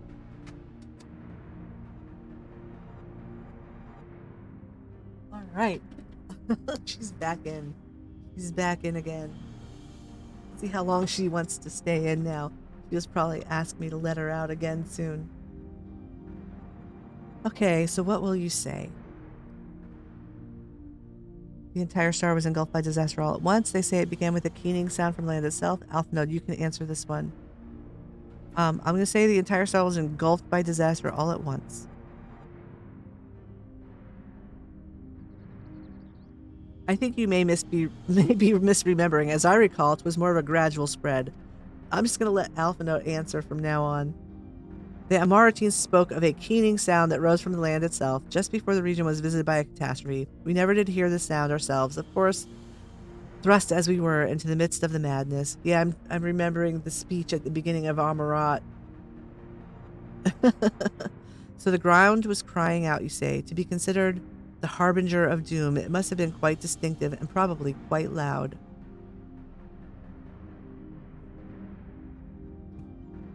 I'll have to speak with one of Numenon's mammoths and ask after any books which make mention of such a sound. All right. Last but not least, would you describe how the ancients sought to quell this unprecedented calamity? What definitive action did they take?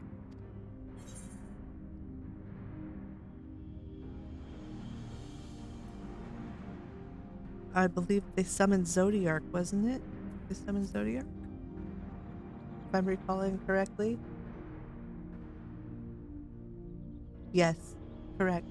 Yes, with Elidibus serving as his heart, so many gave themselves in sacrifice to bring him into being.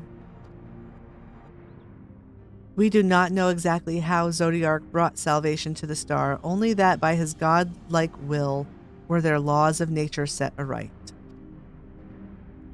Then, once the balance was redressed, the ancients offered up a further sacrifice to heal the ravages of the final days.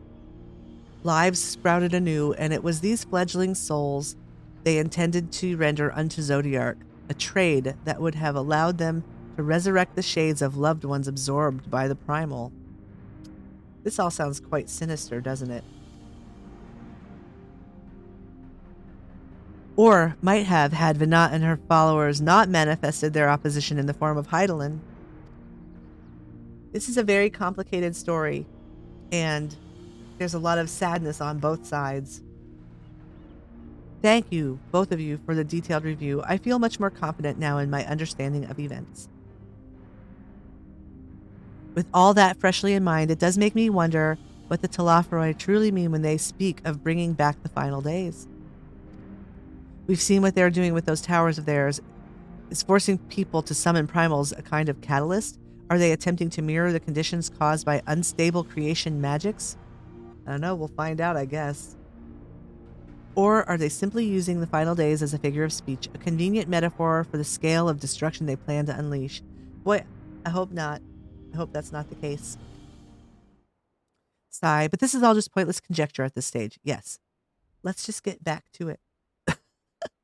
Let us return our attention to the forum, shall we?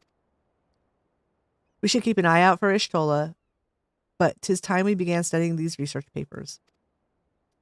All right, so Alphinaud and Alice are going to go study. Okay, we're not done here. Do we have to click again? Oh gosh, I hope I can manage to target it. Oh, please don't stand on top of it. There we go. Good. So I want to say hello and welcome to those of you who are new in the channel. I hope that you're enjoying the stream so far. We are taking the super slow boat on Endwalker. We're actually just, gonna kind of read through the quests and do the things and not rush. And we're going to try to enjoy the story as much as possible. And so welcome. If you're new, I hope that you will click follow and turn on notifications. Most of the time I do housing. I do tours of houses, random houses. I don't just take a list of exclusive houses, made by elite designers. I go into a housing ward and I just start going into whatever houses are open to see what people are doing with housing. And you would be really surprised at the clever and creative ways that people design their houses. And we do that. And if they have a message book, we leave them a nice message. We invite them to come join us here. And that is the main thing that we do. And so we're going to be leveling up for a bit and doing some crafting and gathering stuff. But I will also still be doing housing tours interspersed. So, we've already looked at some of the new housing items. We've previewed them, and we'll do that again this afternoon after I have a class that I have to attend in an hour. And so I'll be offline for a few hours, and then I'll be back. But I just want to say welcome, and I hope that you're having fun and you're enjoying the quests. And I hope that you'll stay a while and be part of our community. Very nice community, very nice people come to visit me, and I really appreciate that. All right. Y'shtola says, I'm the last, am I? Well, my extended search of the Archon stacks produced 1 or 2 possibly useful books. I believe that, Y'shtola. But I wouldn't get your hopes up. Ugh. If you recall, Urianger learned of the source's reflections from the Garen oracles. For its potential to cause panic and confusion, that tome was deemed apocrypha and sealed away in the Great Gooble Library. Oh, hey, Mama Bakes. Oh, hey, thanks, Mama. I hope that you're doing well today and having a good day. I'm having a headachy day. But, it's the day that my expansion released, so I'm trying to have as much fun as possible despite having a migraine. All right. So, yeah, they sealed it up in the Great Gooble Library. We went and, had to go in and find that stuff. 'Tis even less likely that knowledge of the unsundered world, not to mention the horrors of the final days, would be left sitting on a shelf for any curious scholar to find. It stands to reason, then, that my colleagues, be they archons or counselors, should perforce be largely ignorant of the subject. Yet, when you confronted Master Fourcheneau with knowledge of the Telophoroi and their machinations, he scoffed at the suggestion that they posed a threat. He seemed adamant that the Forum would know if the final days were truly upon us. Which only supports the conclusion that whatever privileged wisdom is guiding the Forum's behavior is being kept secret from the rest of the nation.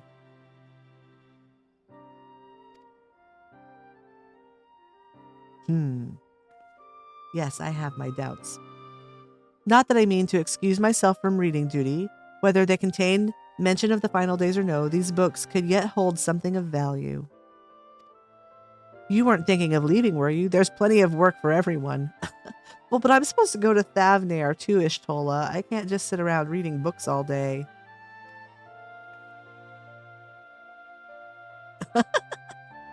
She was, of course, teasing me. Oh, I understand. Tired from work. My expansion for my game released during the last 2 weeks of the school semester.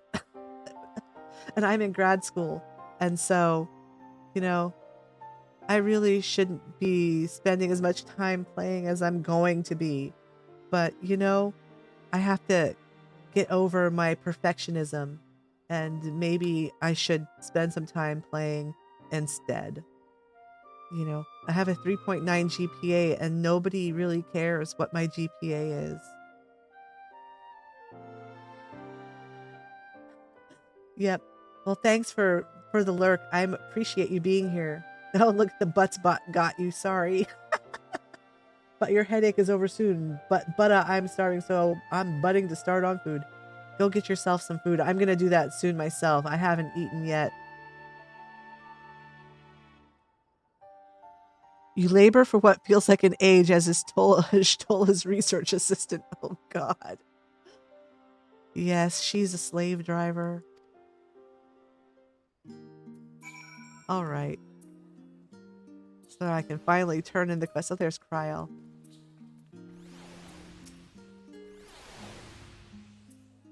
Oh dear, you look exhausted, but what about your studies? Were you able to find any books on the subjects I mentioned? Yes. Yes, I was. Then the day was well spent. Should you wish to read them again, a mammoth at the reference desk will point you in the right direction. For the moment, though, I suggest you take a well-deserved rest. We might be occupied with our research for quite some time. Yes, I'll probably travel to Thavnair with the boys in the meantime. Shoes I don't need, but that's okay. Give me the XP. Oh, there's another quest here, of course. Alice appears in desperate need of a study break. I can relate, Alice. Let's go to the bar. Ready for a tea break, Katniss? I know I am. Yes, let's go. Honestly, my neck and shoulders are going to calcify if I don't stretch my legs and walk around for a bit. You know the last stand down the harbor, don't you? Come and meet me near the outside tables and I'll treat you to their coffee. It's quite good. Ooh, I have a coffee date with Alice. That sounds good. It's been a while. Thanks to this pandemic, since I've been able to go on coffee dates with friends. I mean, I could do it now, but because of my health condition, I still don't really feel very safe going into restaurants where people are unmasked and eating and breathing. And I am vaccinated, of course, because it would be dumb for me to not be vaccinated. But I've had people in my support group who are fully vaccinated who still ended up getting COVID because we take medication that is that suppresses your immune system. And so I have to be very careful. And saying that, I would like to encourage those of you out there, if you can afford to, and you are so inspired, consider subscribing to my channel. It would be helpful to this person with a chronic illness who can't go out and be out in the world to be able to stay home and still make a little cash. It's never expected, or but it's always appreciated. Those of you who donate and who do subscribe. All right.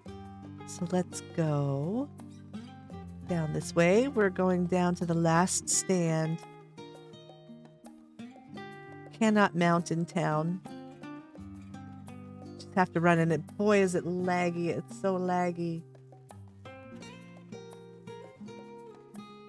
Well, it's right down there. We can go down this way. Still have to learn my way around town.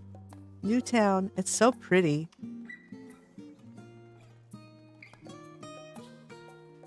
Oh, good gracious. I might have to... Oh, somebody just... Oh, I didn't see this person.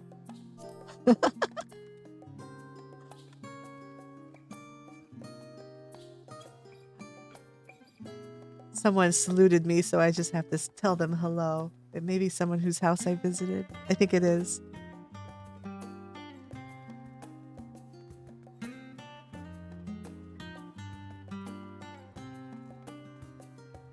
All right, there's Alice. So we can have tea with Alice. As busy as ever, I see. How very Charlian that no other gourmet cafe has sprung up to compete for customers. Actually, this crowd gives me an idea. Before we place an order, why don't we ask a few questions and gauge the mood of the city? We're end walking. He says, you're fine. We're end walking. It's a lot to take in. It certainly is. Alice is now accompanying you. Keep her at your side in order to proceed with quest objectives. Okay. I can leave her behind by entering a different area, putting too much distance between you, or speaking with her and selecting the option part ways. Got it. Yep. We know this part now. All right. So Alice is going to go talk to people with me.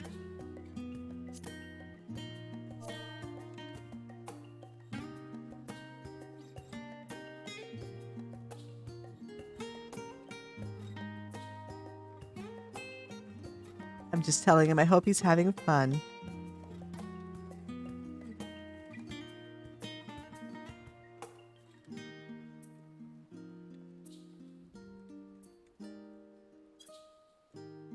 I told him that I'm taking it slow and easy and enjoying the story, which I am. So far, the story is really great. I love it. Let's see. Here, we're going to talk to this guy whose name is Perondier.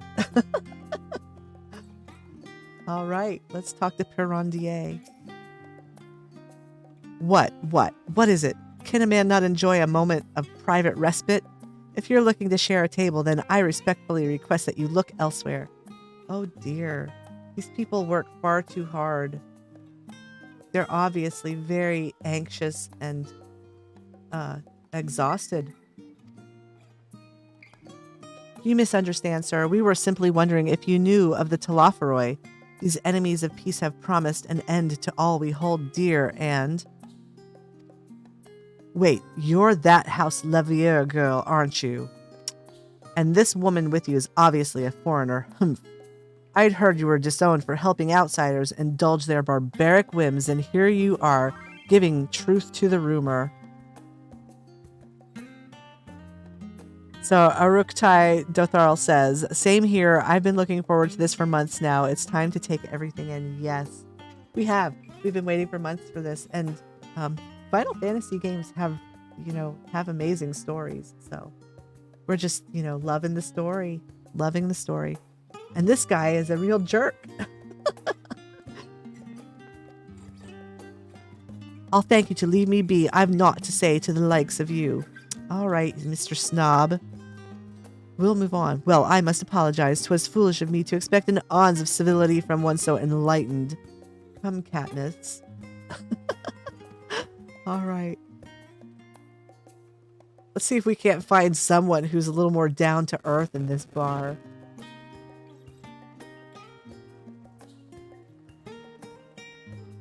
Let's see. Oh, there's someone to talk to. She doesn't look any more down to earth than the other. She's a supermodel. Check her out.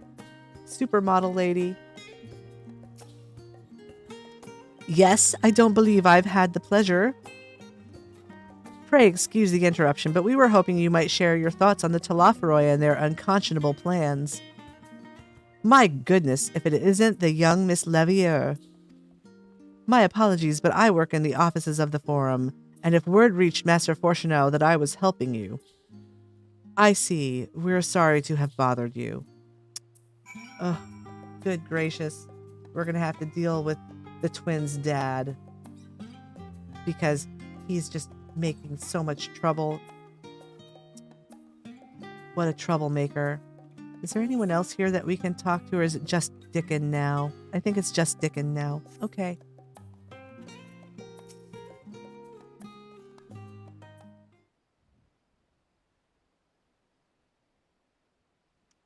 Welcome, madam. What can I offer you today?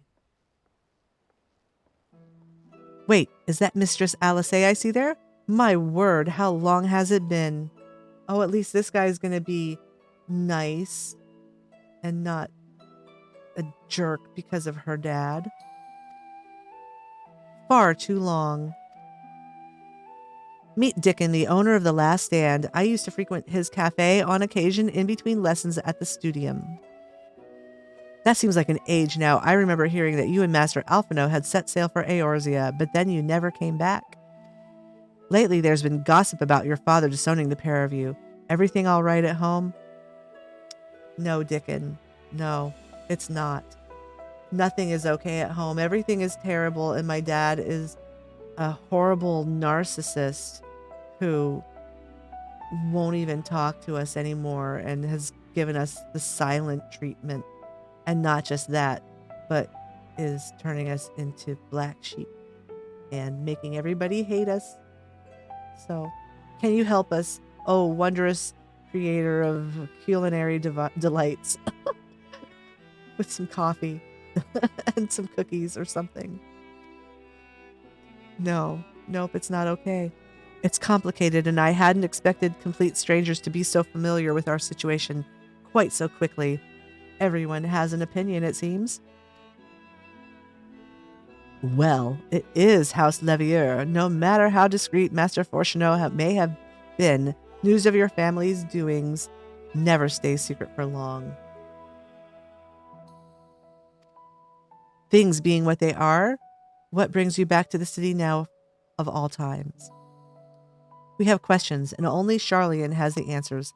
Tell me, Master Dickon, have you heard anything about an apocalypse called the Final Days?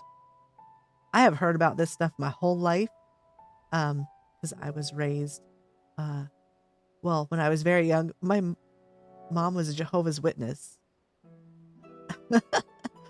And if you ever want to know anything about the end times, you talk to them folks. They got a good grasp of the situation.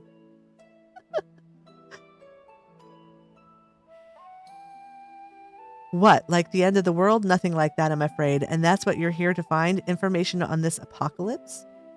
Okay, so segue for just a moment, and we'll have a little theology talk, because I am a theology student, working on my Master's of Divinity at Pacific School of Religion in Berkeley.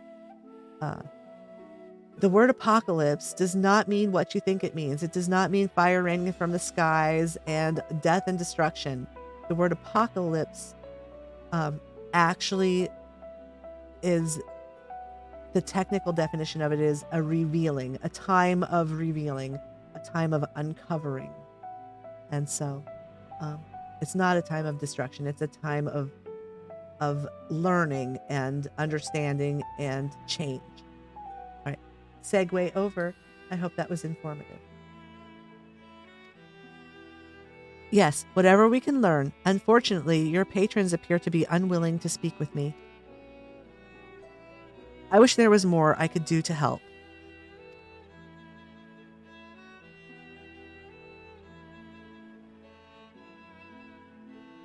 But maybe there is. You're a visitor to Charlian, are you? Yes, I am a visitor. Then few will know your face. We should be able to pass you off as a server with none the wiser. Ah, great. I get to work as a waitress. The Warrior of Light's work is never done. We just finished preparing a few orders. Strike up some friendly conversation while you're setting down the food, and you might just get the answers you're looking for. Well, all right. Not a bad idea. I hate to ask, but what do you think?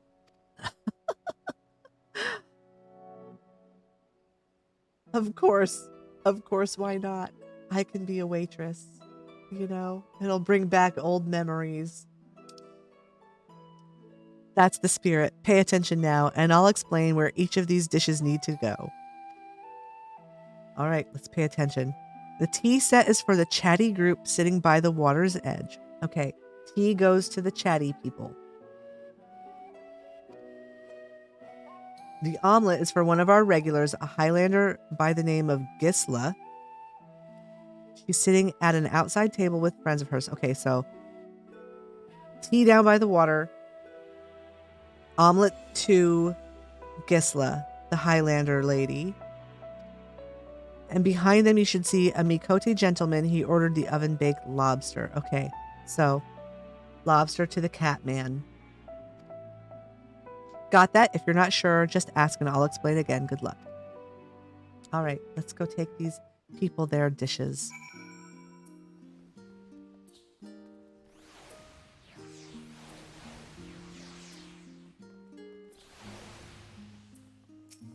Oh, there's Noir Skylock, one of my friends.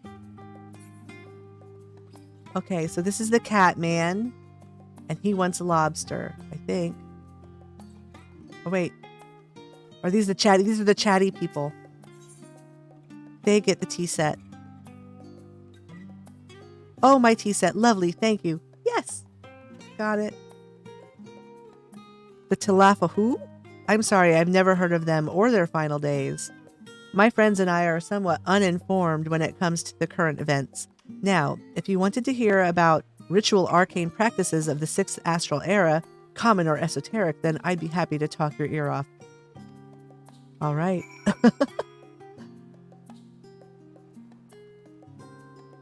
Let's see. There's Gisla. She gets the omelet. Wow, look at that food there. Holy cow. That woman, how can she possibly eat that much? All right. The omelet. Ah, finally, 2, 4, 6, 8. Let's dig in, no time to waste. That didn't rhyme, lady. What? The Talaferoy? Ah, yes, I remember seeing the name in the latest Gazette. That and some grand claim about the end of days, same old senseless warmongering. When will these fools grow tired of spilling each other's blood? That's a very good question, Gisla. We've all been asking ourselves that question.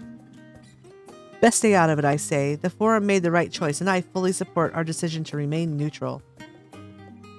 Staying neutral is as good as siding with the wrong side.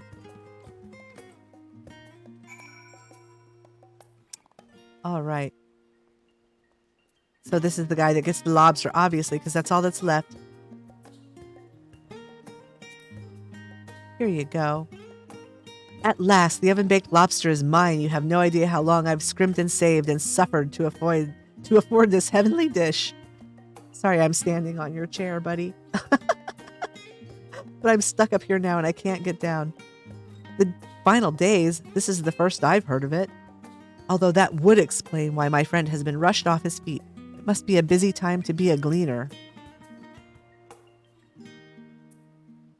You don't know what a gleaner is? They're collectors of a sort. Travel the world procuring things that we haven't got here in Charlian. Priceless books, unusual live specimens, and so forth. Oh, so they're like, importer-exporters. I wonder if they work for Vandalay Industries. So named for those folks who trail after the reapers in the fields, picking up every grain which was missed. I, by all accounts, gleaning is a most meticulous and demanding profession. If these Talaferoy make good on their audacious threats, then many uncatalogued rarities could be lost forever. Why else would these gleaners be buzzing about in such a frenzy? That's a good question. Watch the harbor and you'll see what I mean. They're carting loads in from the docks all day. It's never been this hectic before, not like this.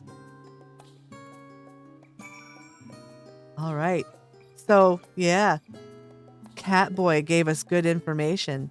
Thanks, Catboy. You didn't even know you knew stuff. All right, let's go reconvene with Alice and Dickon.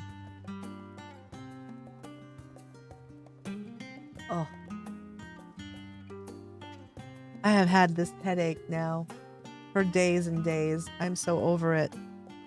Migraines suck, my friends. They suck. But, you know, sometimes you just have to press on.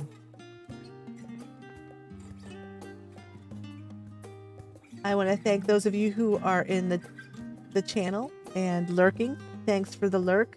It's appreciated. I hope you're enjoying the story. And if you're new, I hope that you will consider following the channel and joining us on a regular basis. We have a lot of fun. Mostly breaking and entering into people's houses, but you know, we're taking a little digression here to level up because there's housing items to be made, and I can't level my crafters up to 80 until I level a battle class up to 80. So that's what's going on. We're going to level up White Mage. I like to heal too. It's actually really fun. This is my favorite part of my favorite parts of the game are healing and crafting and gathering and decorating houses. All right, here's Alice. Any trouble with the customers? Were you able to get anyone talking? Oh, yes. We got someone to spill their guts. Interesting. They seem unaware of the final days aside from whatever vague news the gazettes are printing. Even Dickon had nothing to offer, and he's the best source of gossip in the city. If the forum does have secret knowledge, then they've done an impressive job of ensuring no one whispers it in the wrong ear. In any case, thank you for playing the part so well. Here, that cup of coffee I promised. Oh, yes, coffee. I'm actually going to take a sip of my actual coffee.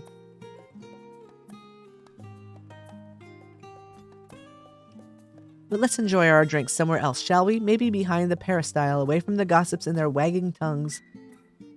Yeah, really, we don't need people going back to your dad and giving him any information. He doesn't deserve you, Alice. He's a bad father. Okay, so let's go on over here.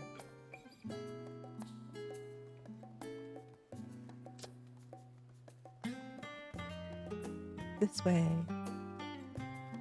Oh, it's so laggy here in town. Good gravy.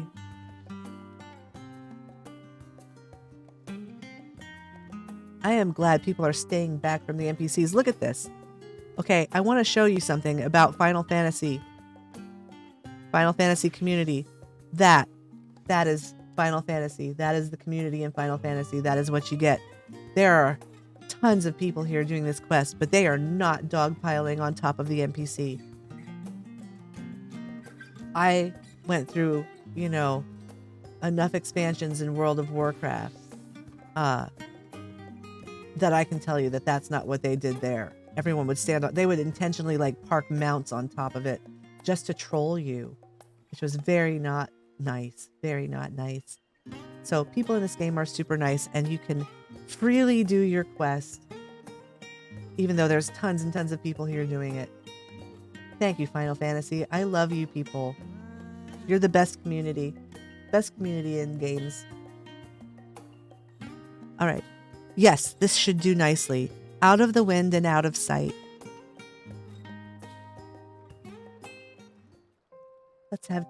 Let's have coffee with Alice. We're just going to sit here and this looks fun. When our father disowned us, I couldn't believe what I was hearing. It wasn't until much later that his words began to sink in, that I began to feel the weight of what it meant.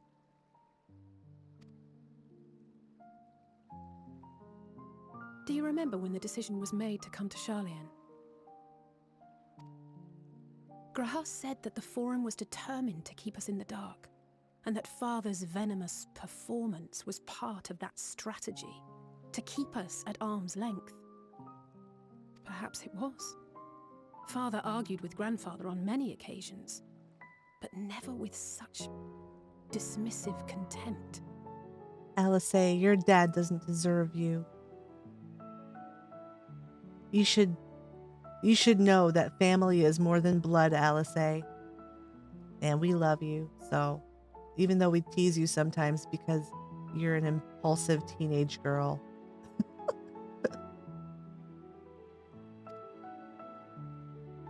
And when he demanded what justifies the sacrifices we make in war, I honestly didn't know what to say.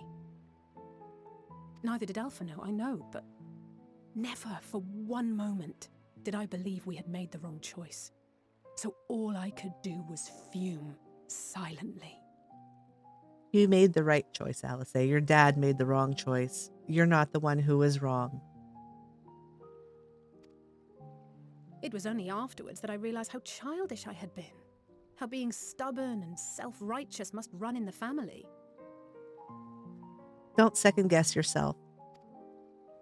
If I could have just mustered a civil response, then things might have turned out differently.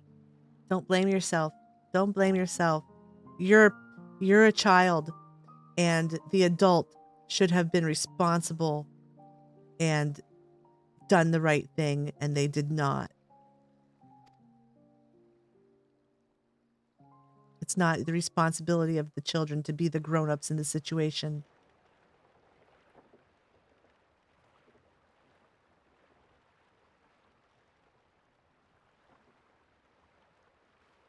What is all this stuff? What's going on They here? must be ferrying goods to Labyrinthos. Labyrinthos? What's Labyrinthos, I say? A vast complex beneath the island. Oh, okay. Thanks for that explanation. Charlian is famous for archiving knowledge from around the world.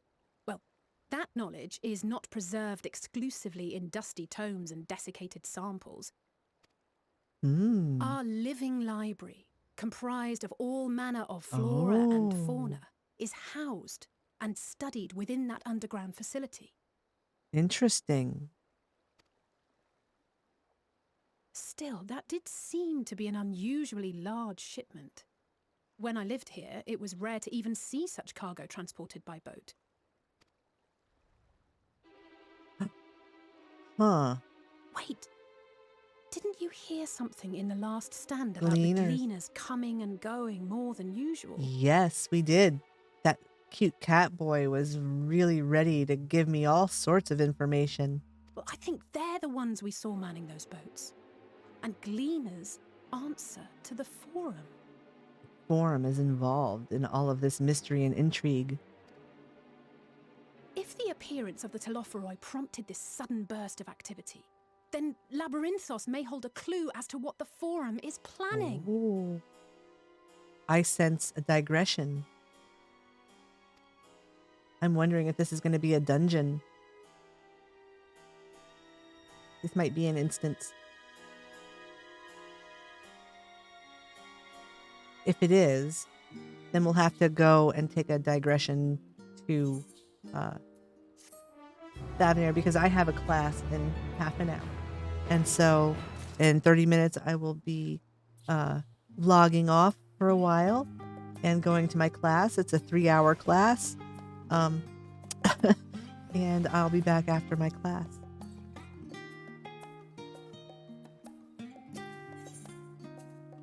Alice is excited to share your revelations.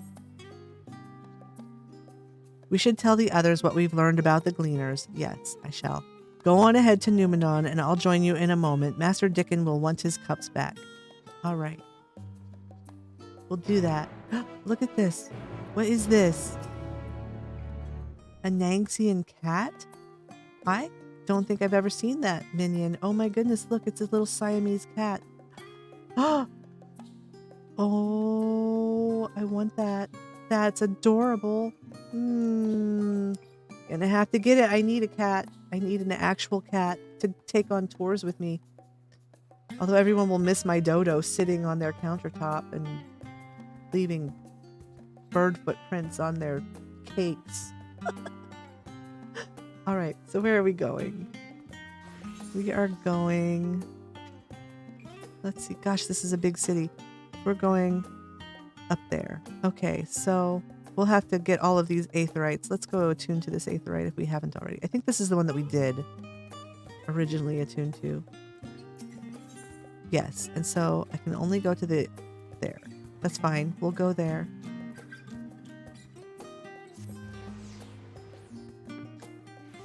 And let's see, we need to go over this way. I should have gotten all of these aetherites as I was running through town, but I didn't because I'm dumb. Wait, is it here? I'm going to go around this way. Can I go around this way? Yep. There's an aetherite to attend to. Good gracious, it's so laggy. There we go. Attuned. Very pretty, though. This is so pretty.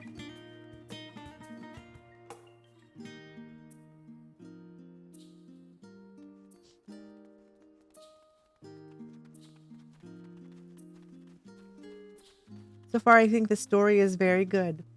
You know, I actually feel sad. I feel a bit of sadness for Alice and Alpha Node. I understand what it's like to have a dysfunctional family, as I'm sure many of you also understand. So, you know, Square Enix, they're very good story writers. They know how to bring in things that are relevant to people in real life. And not only that, but they're thoughtful. They're thoughtful story writers. And so their stories tend to have not just situations that people encounter in real life, but also the complexities that surround those situations and thoughtful responses, you know, that might actually be helpful to people in real life. Like, playing this game can be therapeutic for you if you have a dysfunctional family. And that is truly good entertainment that makes, you know, things meaningful, I think. People who don't play video games like this don't really understand what it is that we're doing. You know, they just look at us and see us playing a game for hours on end and think that we're wasting a lot of time while they sit and watch sitcoms on TV for like 7 hours a night. I don't watch TV. Who's got time for TV? This is what I do instead, and it's much better for me. It's not just, you know, it's like I engage in social activity with other people. I have to solve problems. I have to, you know, be cooperative with others.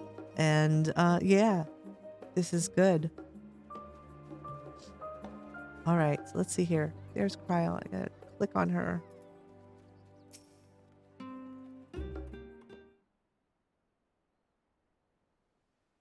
Welcome back, Katniss. Been for a walk and cleared your head, have you? Well, I tried, but had coffee with Alice. Not exactly. We did some impromptu investigating and turned up information on the Gleaners.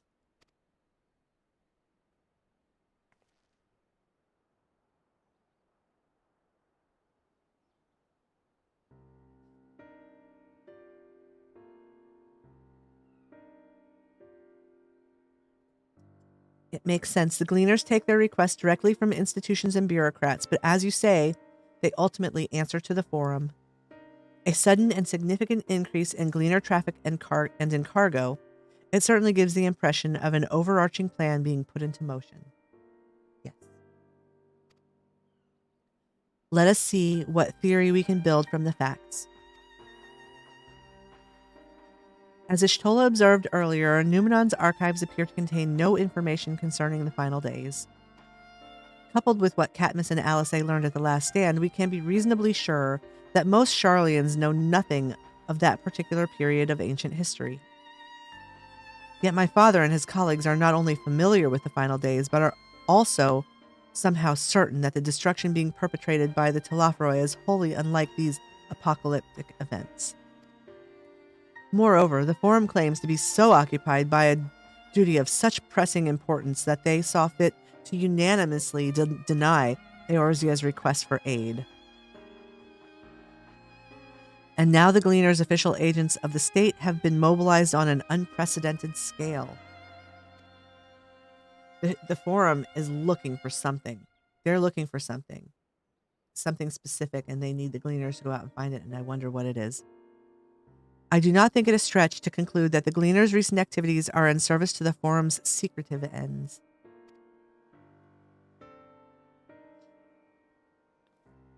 In which case, our next course of action seems obvious. We visit Labyrinthos and assess the situation for ourselves, and if we're lucky, the Gleaners will be far more receptive to our questions. Oh boy. Anything would be better than burying my head in another dusty book. A fine idea, or what should we expect? Let's ask what we should expect down there. I want to know. Because they always send me into places without giving me much information. Oh, I would hate to spoil the surprise. Oh, come on, Kryl. As for myself, there are a few more subjects I should like to research. I may join you later, but feel free to leave behind your borrowed books and be on your way. I'll see to it that each is returned to its proper place. Well, thank you. Graha is like the group librarian. That would be a great help. Thank you, Raha.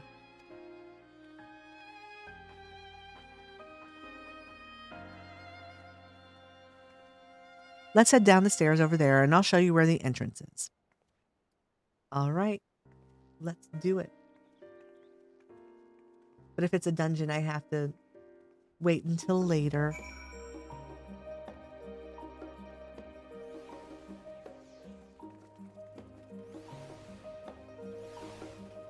Let's see. So we're going... That's Thavner. This is where we're going right now. Oh, and there's more. Look, quests have popped up in town now.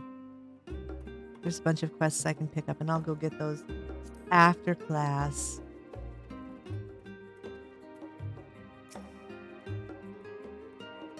Ready? Labyrinthos is not too far from here, but you might find the path a bit disorienting. I'll take the lead, so stay close. Follow Alice and try not to fall behind. Off we go then. Okay. Go on, Alice. I'm following. Oh, I have 15 minutes until class starts. I'll have to get off as soon as we finish this quest. I hope she walks faster. She's a bit slow. I hate to go because I'm having fun. And I'm forgetting that I have a terrible headache. At least while I'm having fun. I'm sure I'll remember about it while I'm sitting in class. Now we run. Try to keep up. Okay, we'll go. I'll try to keep up with the lag, but, you know.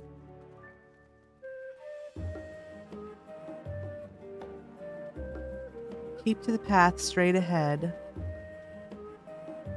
I hope nothing attacks us in town.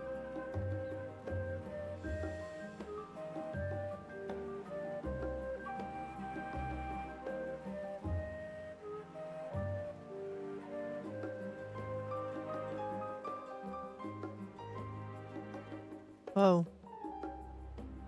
Up here. Okay, well, let's go.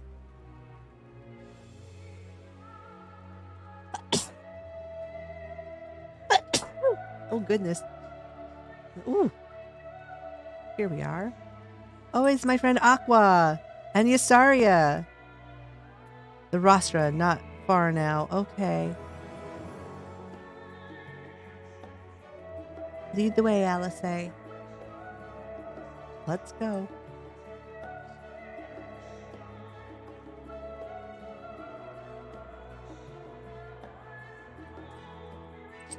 Here we are, through this door, down the stairs. You did remember to attune to the shard back there, didn't you? It will make your life much easier if you need to come back in a hurry. Otherwise, we should keep moving. I didn't attune to the shard because you were running, Alice. But I'll go attune to it now. I was told to keep up, and I was not permitted time to go and attune to the Aetherite.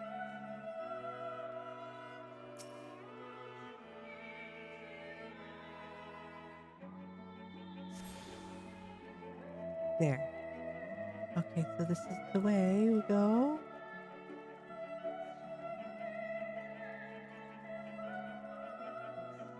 And the door. Ooh. Okay, let's go. Oh, of course the dog wants to go out again. I think I might change my hairstyle on my avatar this afternoon because the hair like clipping into my chest is disconcerting. All right. Oh, it looks like, oh, there's a chocobo keep here, so we should get that.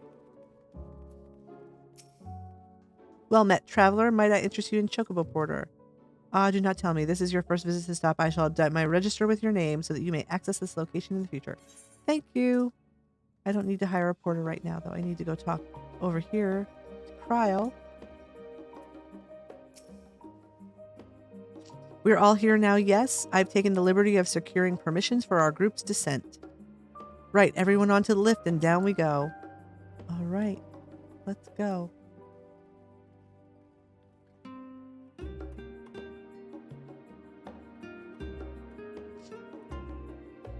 Nana, you just have to wait a minute, okay? I'll let you go in a minute. Just hold on, sweetheart. You're fine. Ooh, look at that. Oh, it's the thing. Beneath the scholar's city shines a false sun within a fabricated sky. That's what that housing item is. Oh, so cool. I wonder if it's a thing you can turn on and off. In any age exist those who consider the floor an extension of their bookshelves. And this vault's architects surely belonged to that special breed. If the stack grows too high, start a new one. If no room remains, then make more rooms. A simple solution at first, and then bit by bit, a profound transformation. Ooh, this is cool. Knowledge buried beneath knowledge, a growing, creeping labyrinth from which there is no escape. Oh gosh, that doesn't sound good. No escape? What? The Northern Empty Labyrinthos. Okay.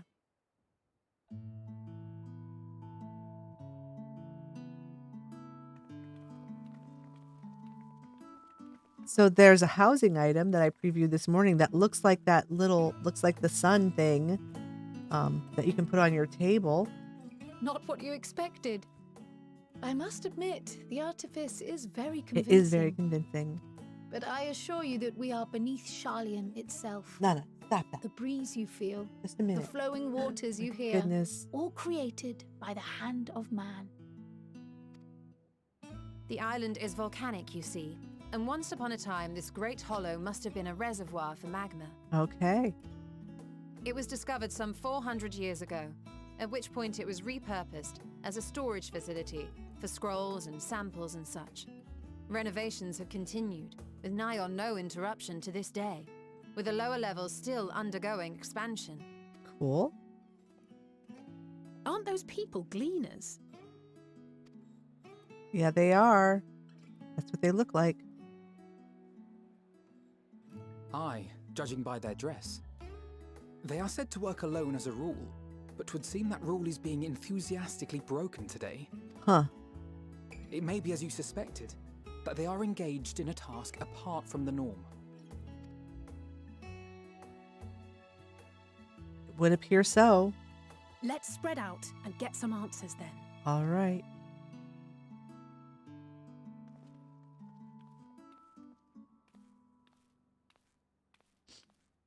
Ugh. Oh no.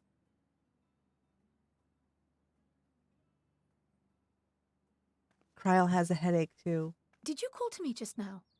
Oh no, it's the echo. No. How odd. I must be a bit dizzy from the descent. It's not a tumor. I'll be fine, I'm sure. Let's get to work, shall we? Sure, let's get to work.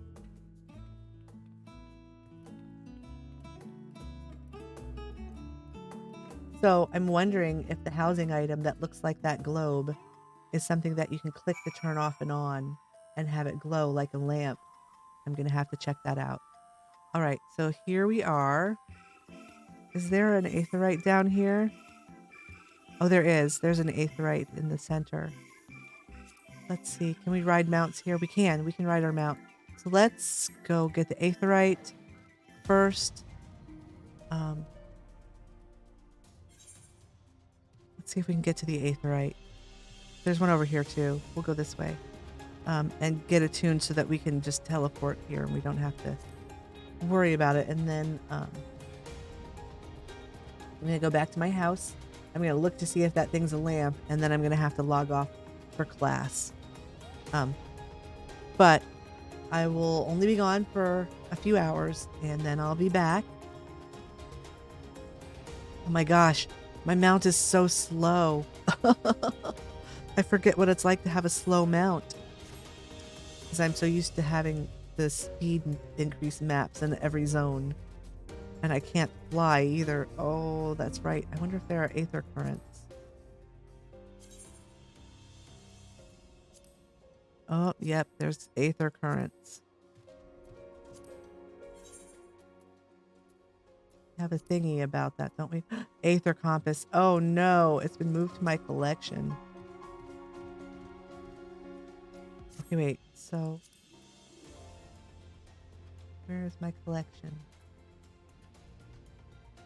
I'm confused. I thought the collections were here. Accessories. No. Wait, here it is. There's the Aether Compass. Let's see.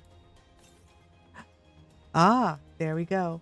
There's an Aether Current, 189 yalms to the north. Oh, hey! Welcome, Enoch. You're welcome. I love visiting houses. Thanks for having your house open so that I could visit it. I hope you're enjoying the channel. I'm actually about to log off for a few hours. I have a class that I'm taking today. So I'll be gone for 3 hours and then I'll be back. And we're just taking the really slow boat, doing the quest for reading everything, all of the text and commenting as we go. Which house was yours? I'm curious. I've got to fix it.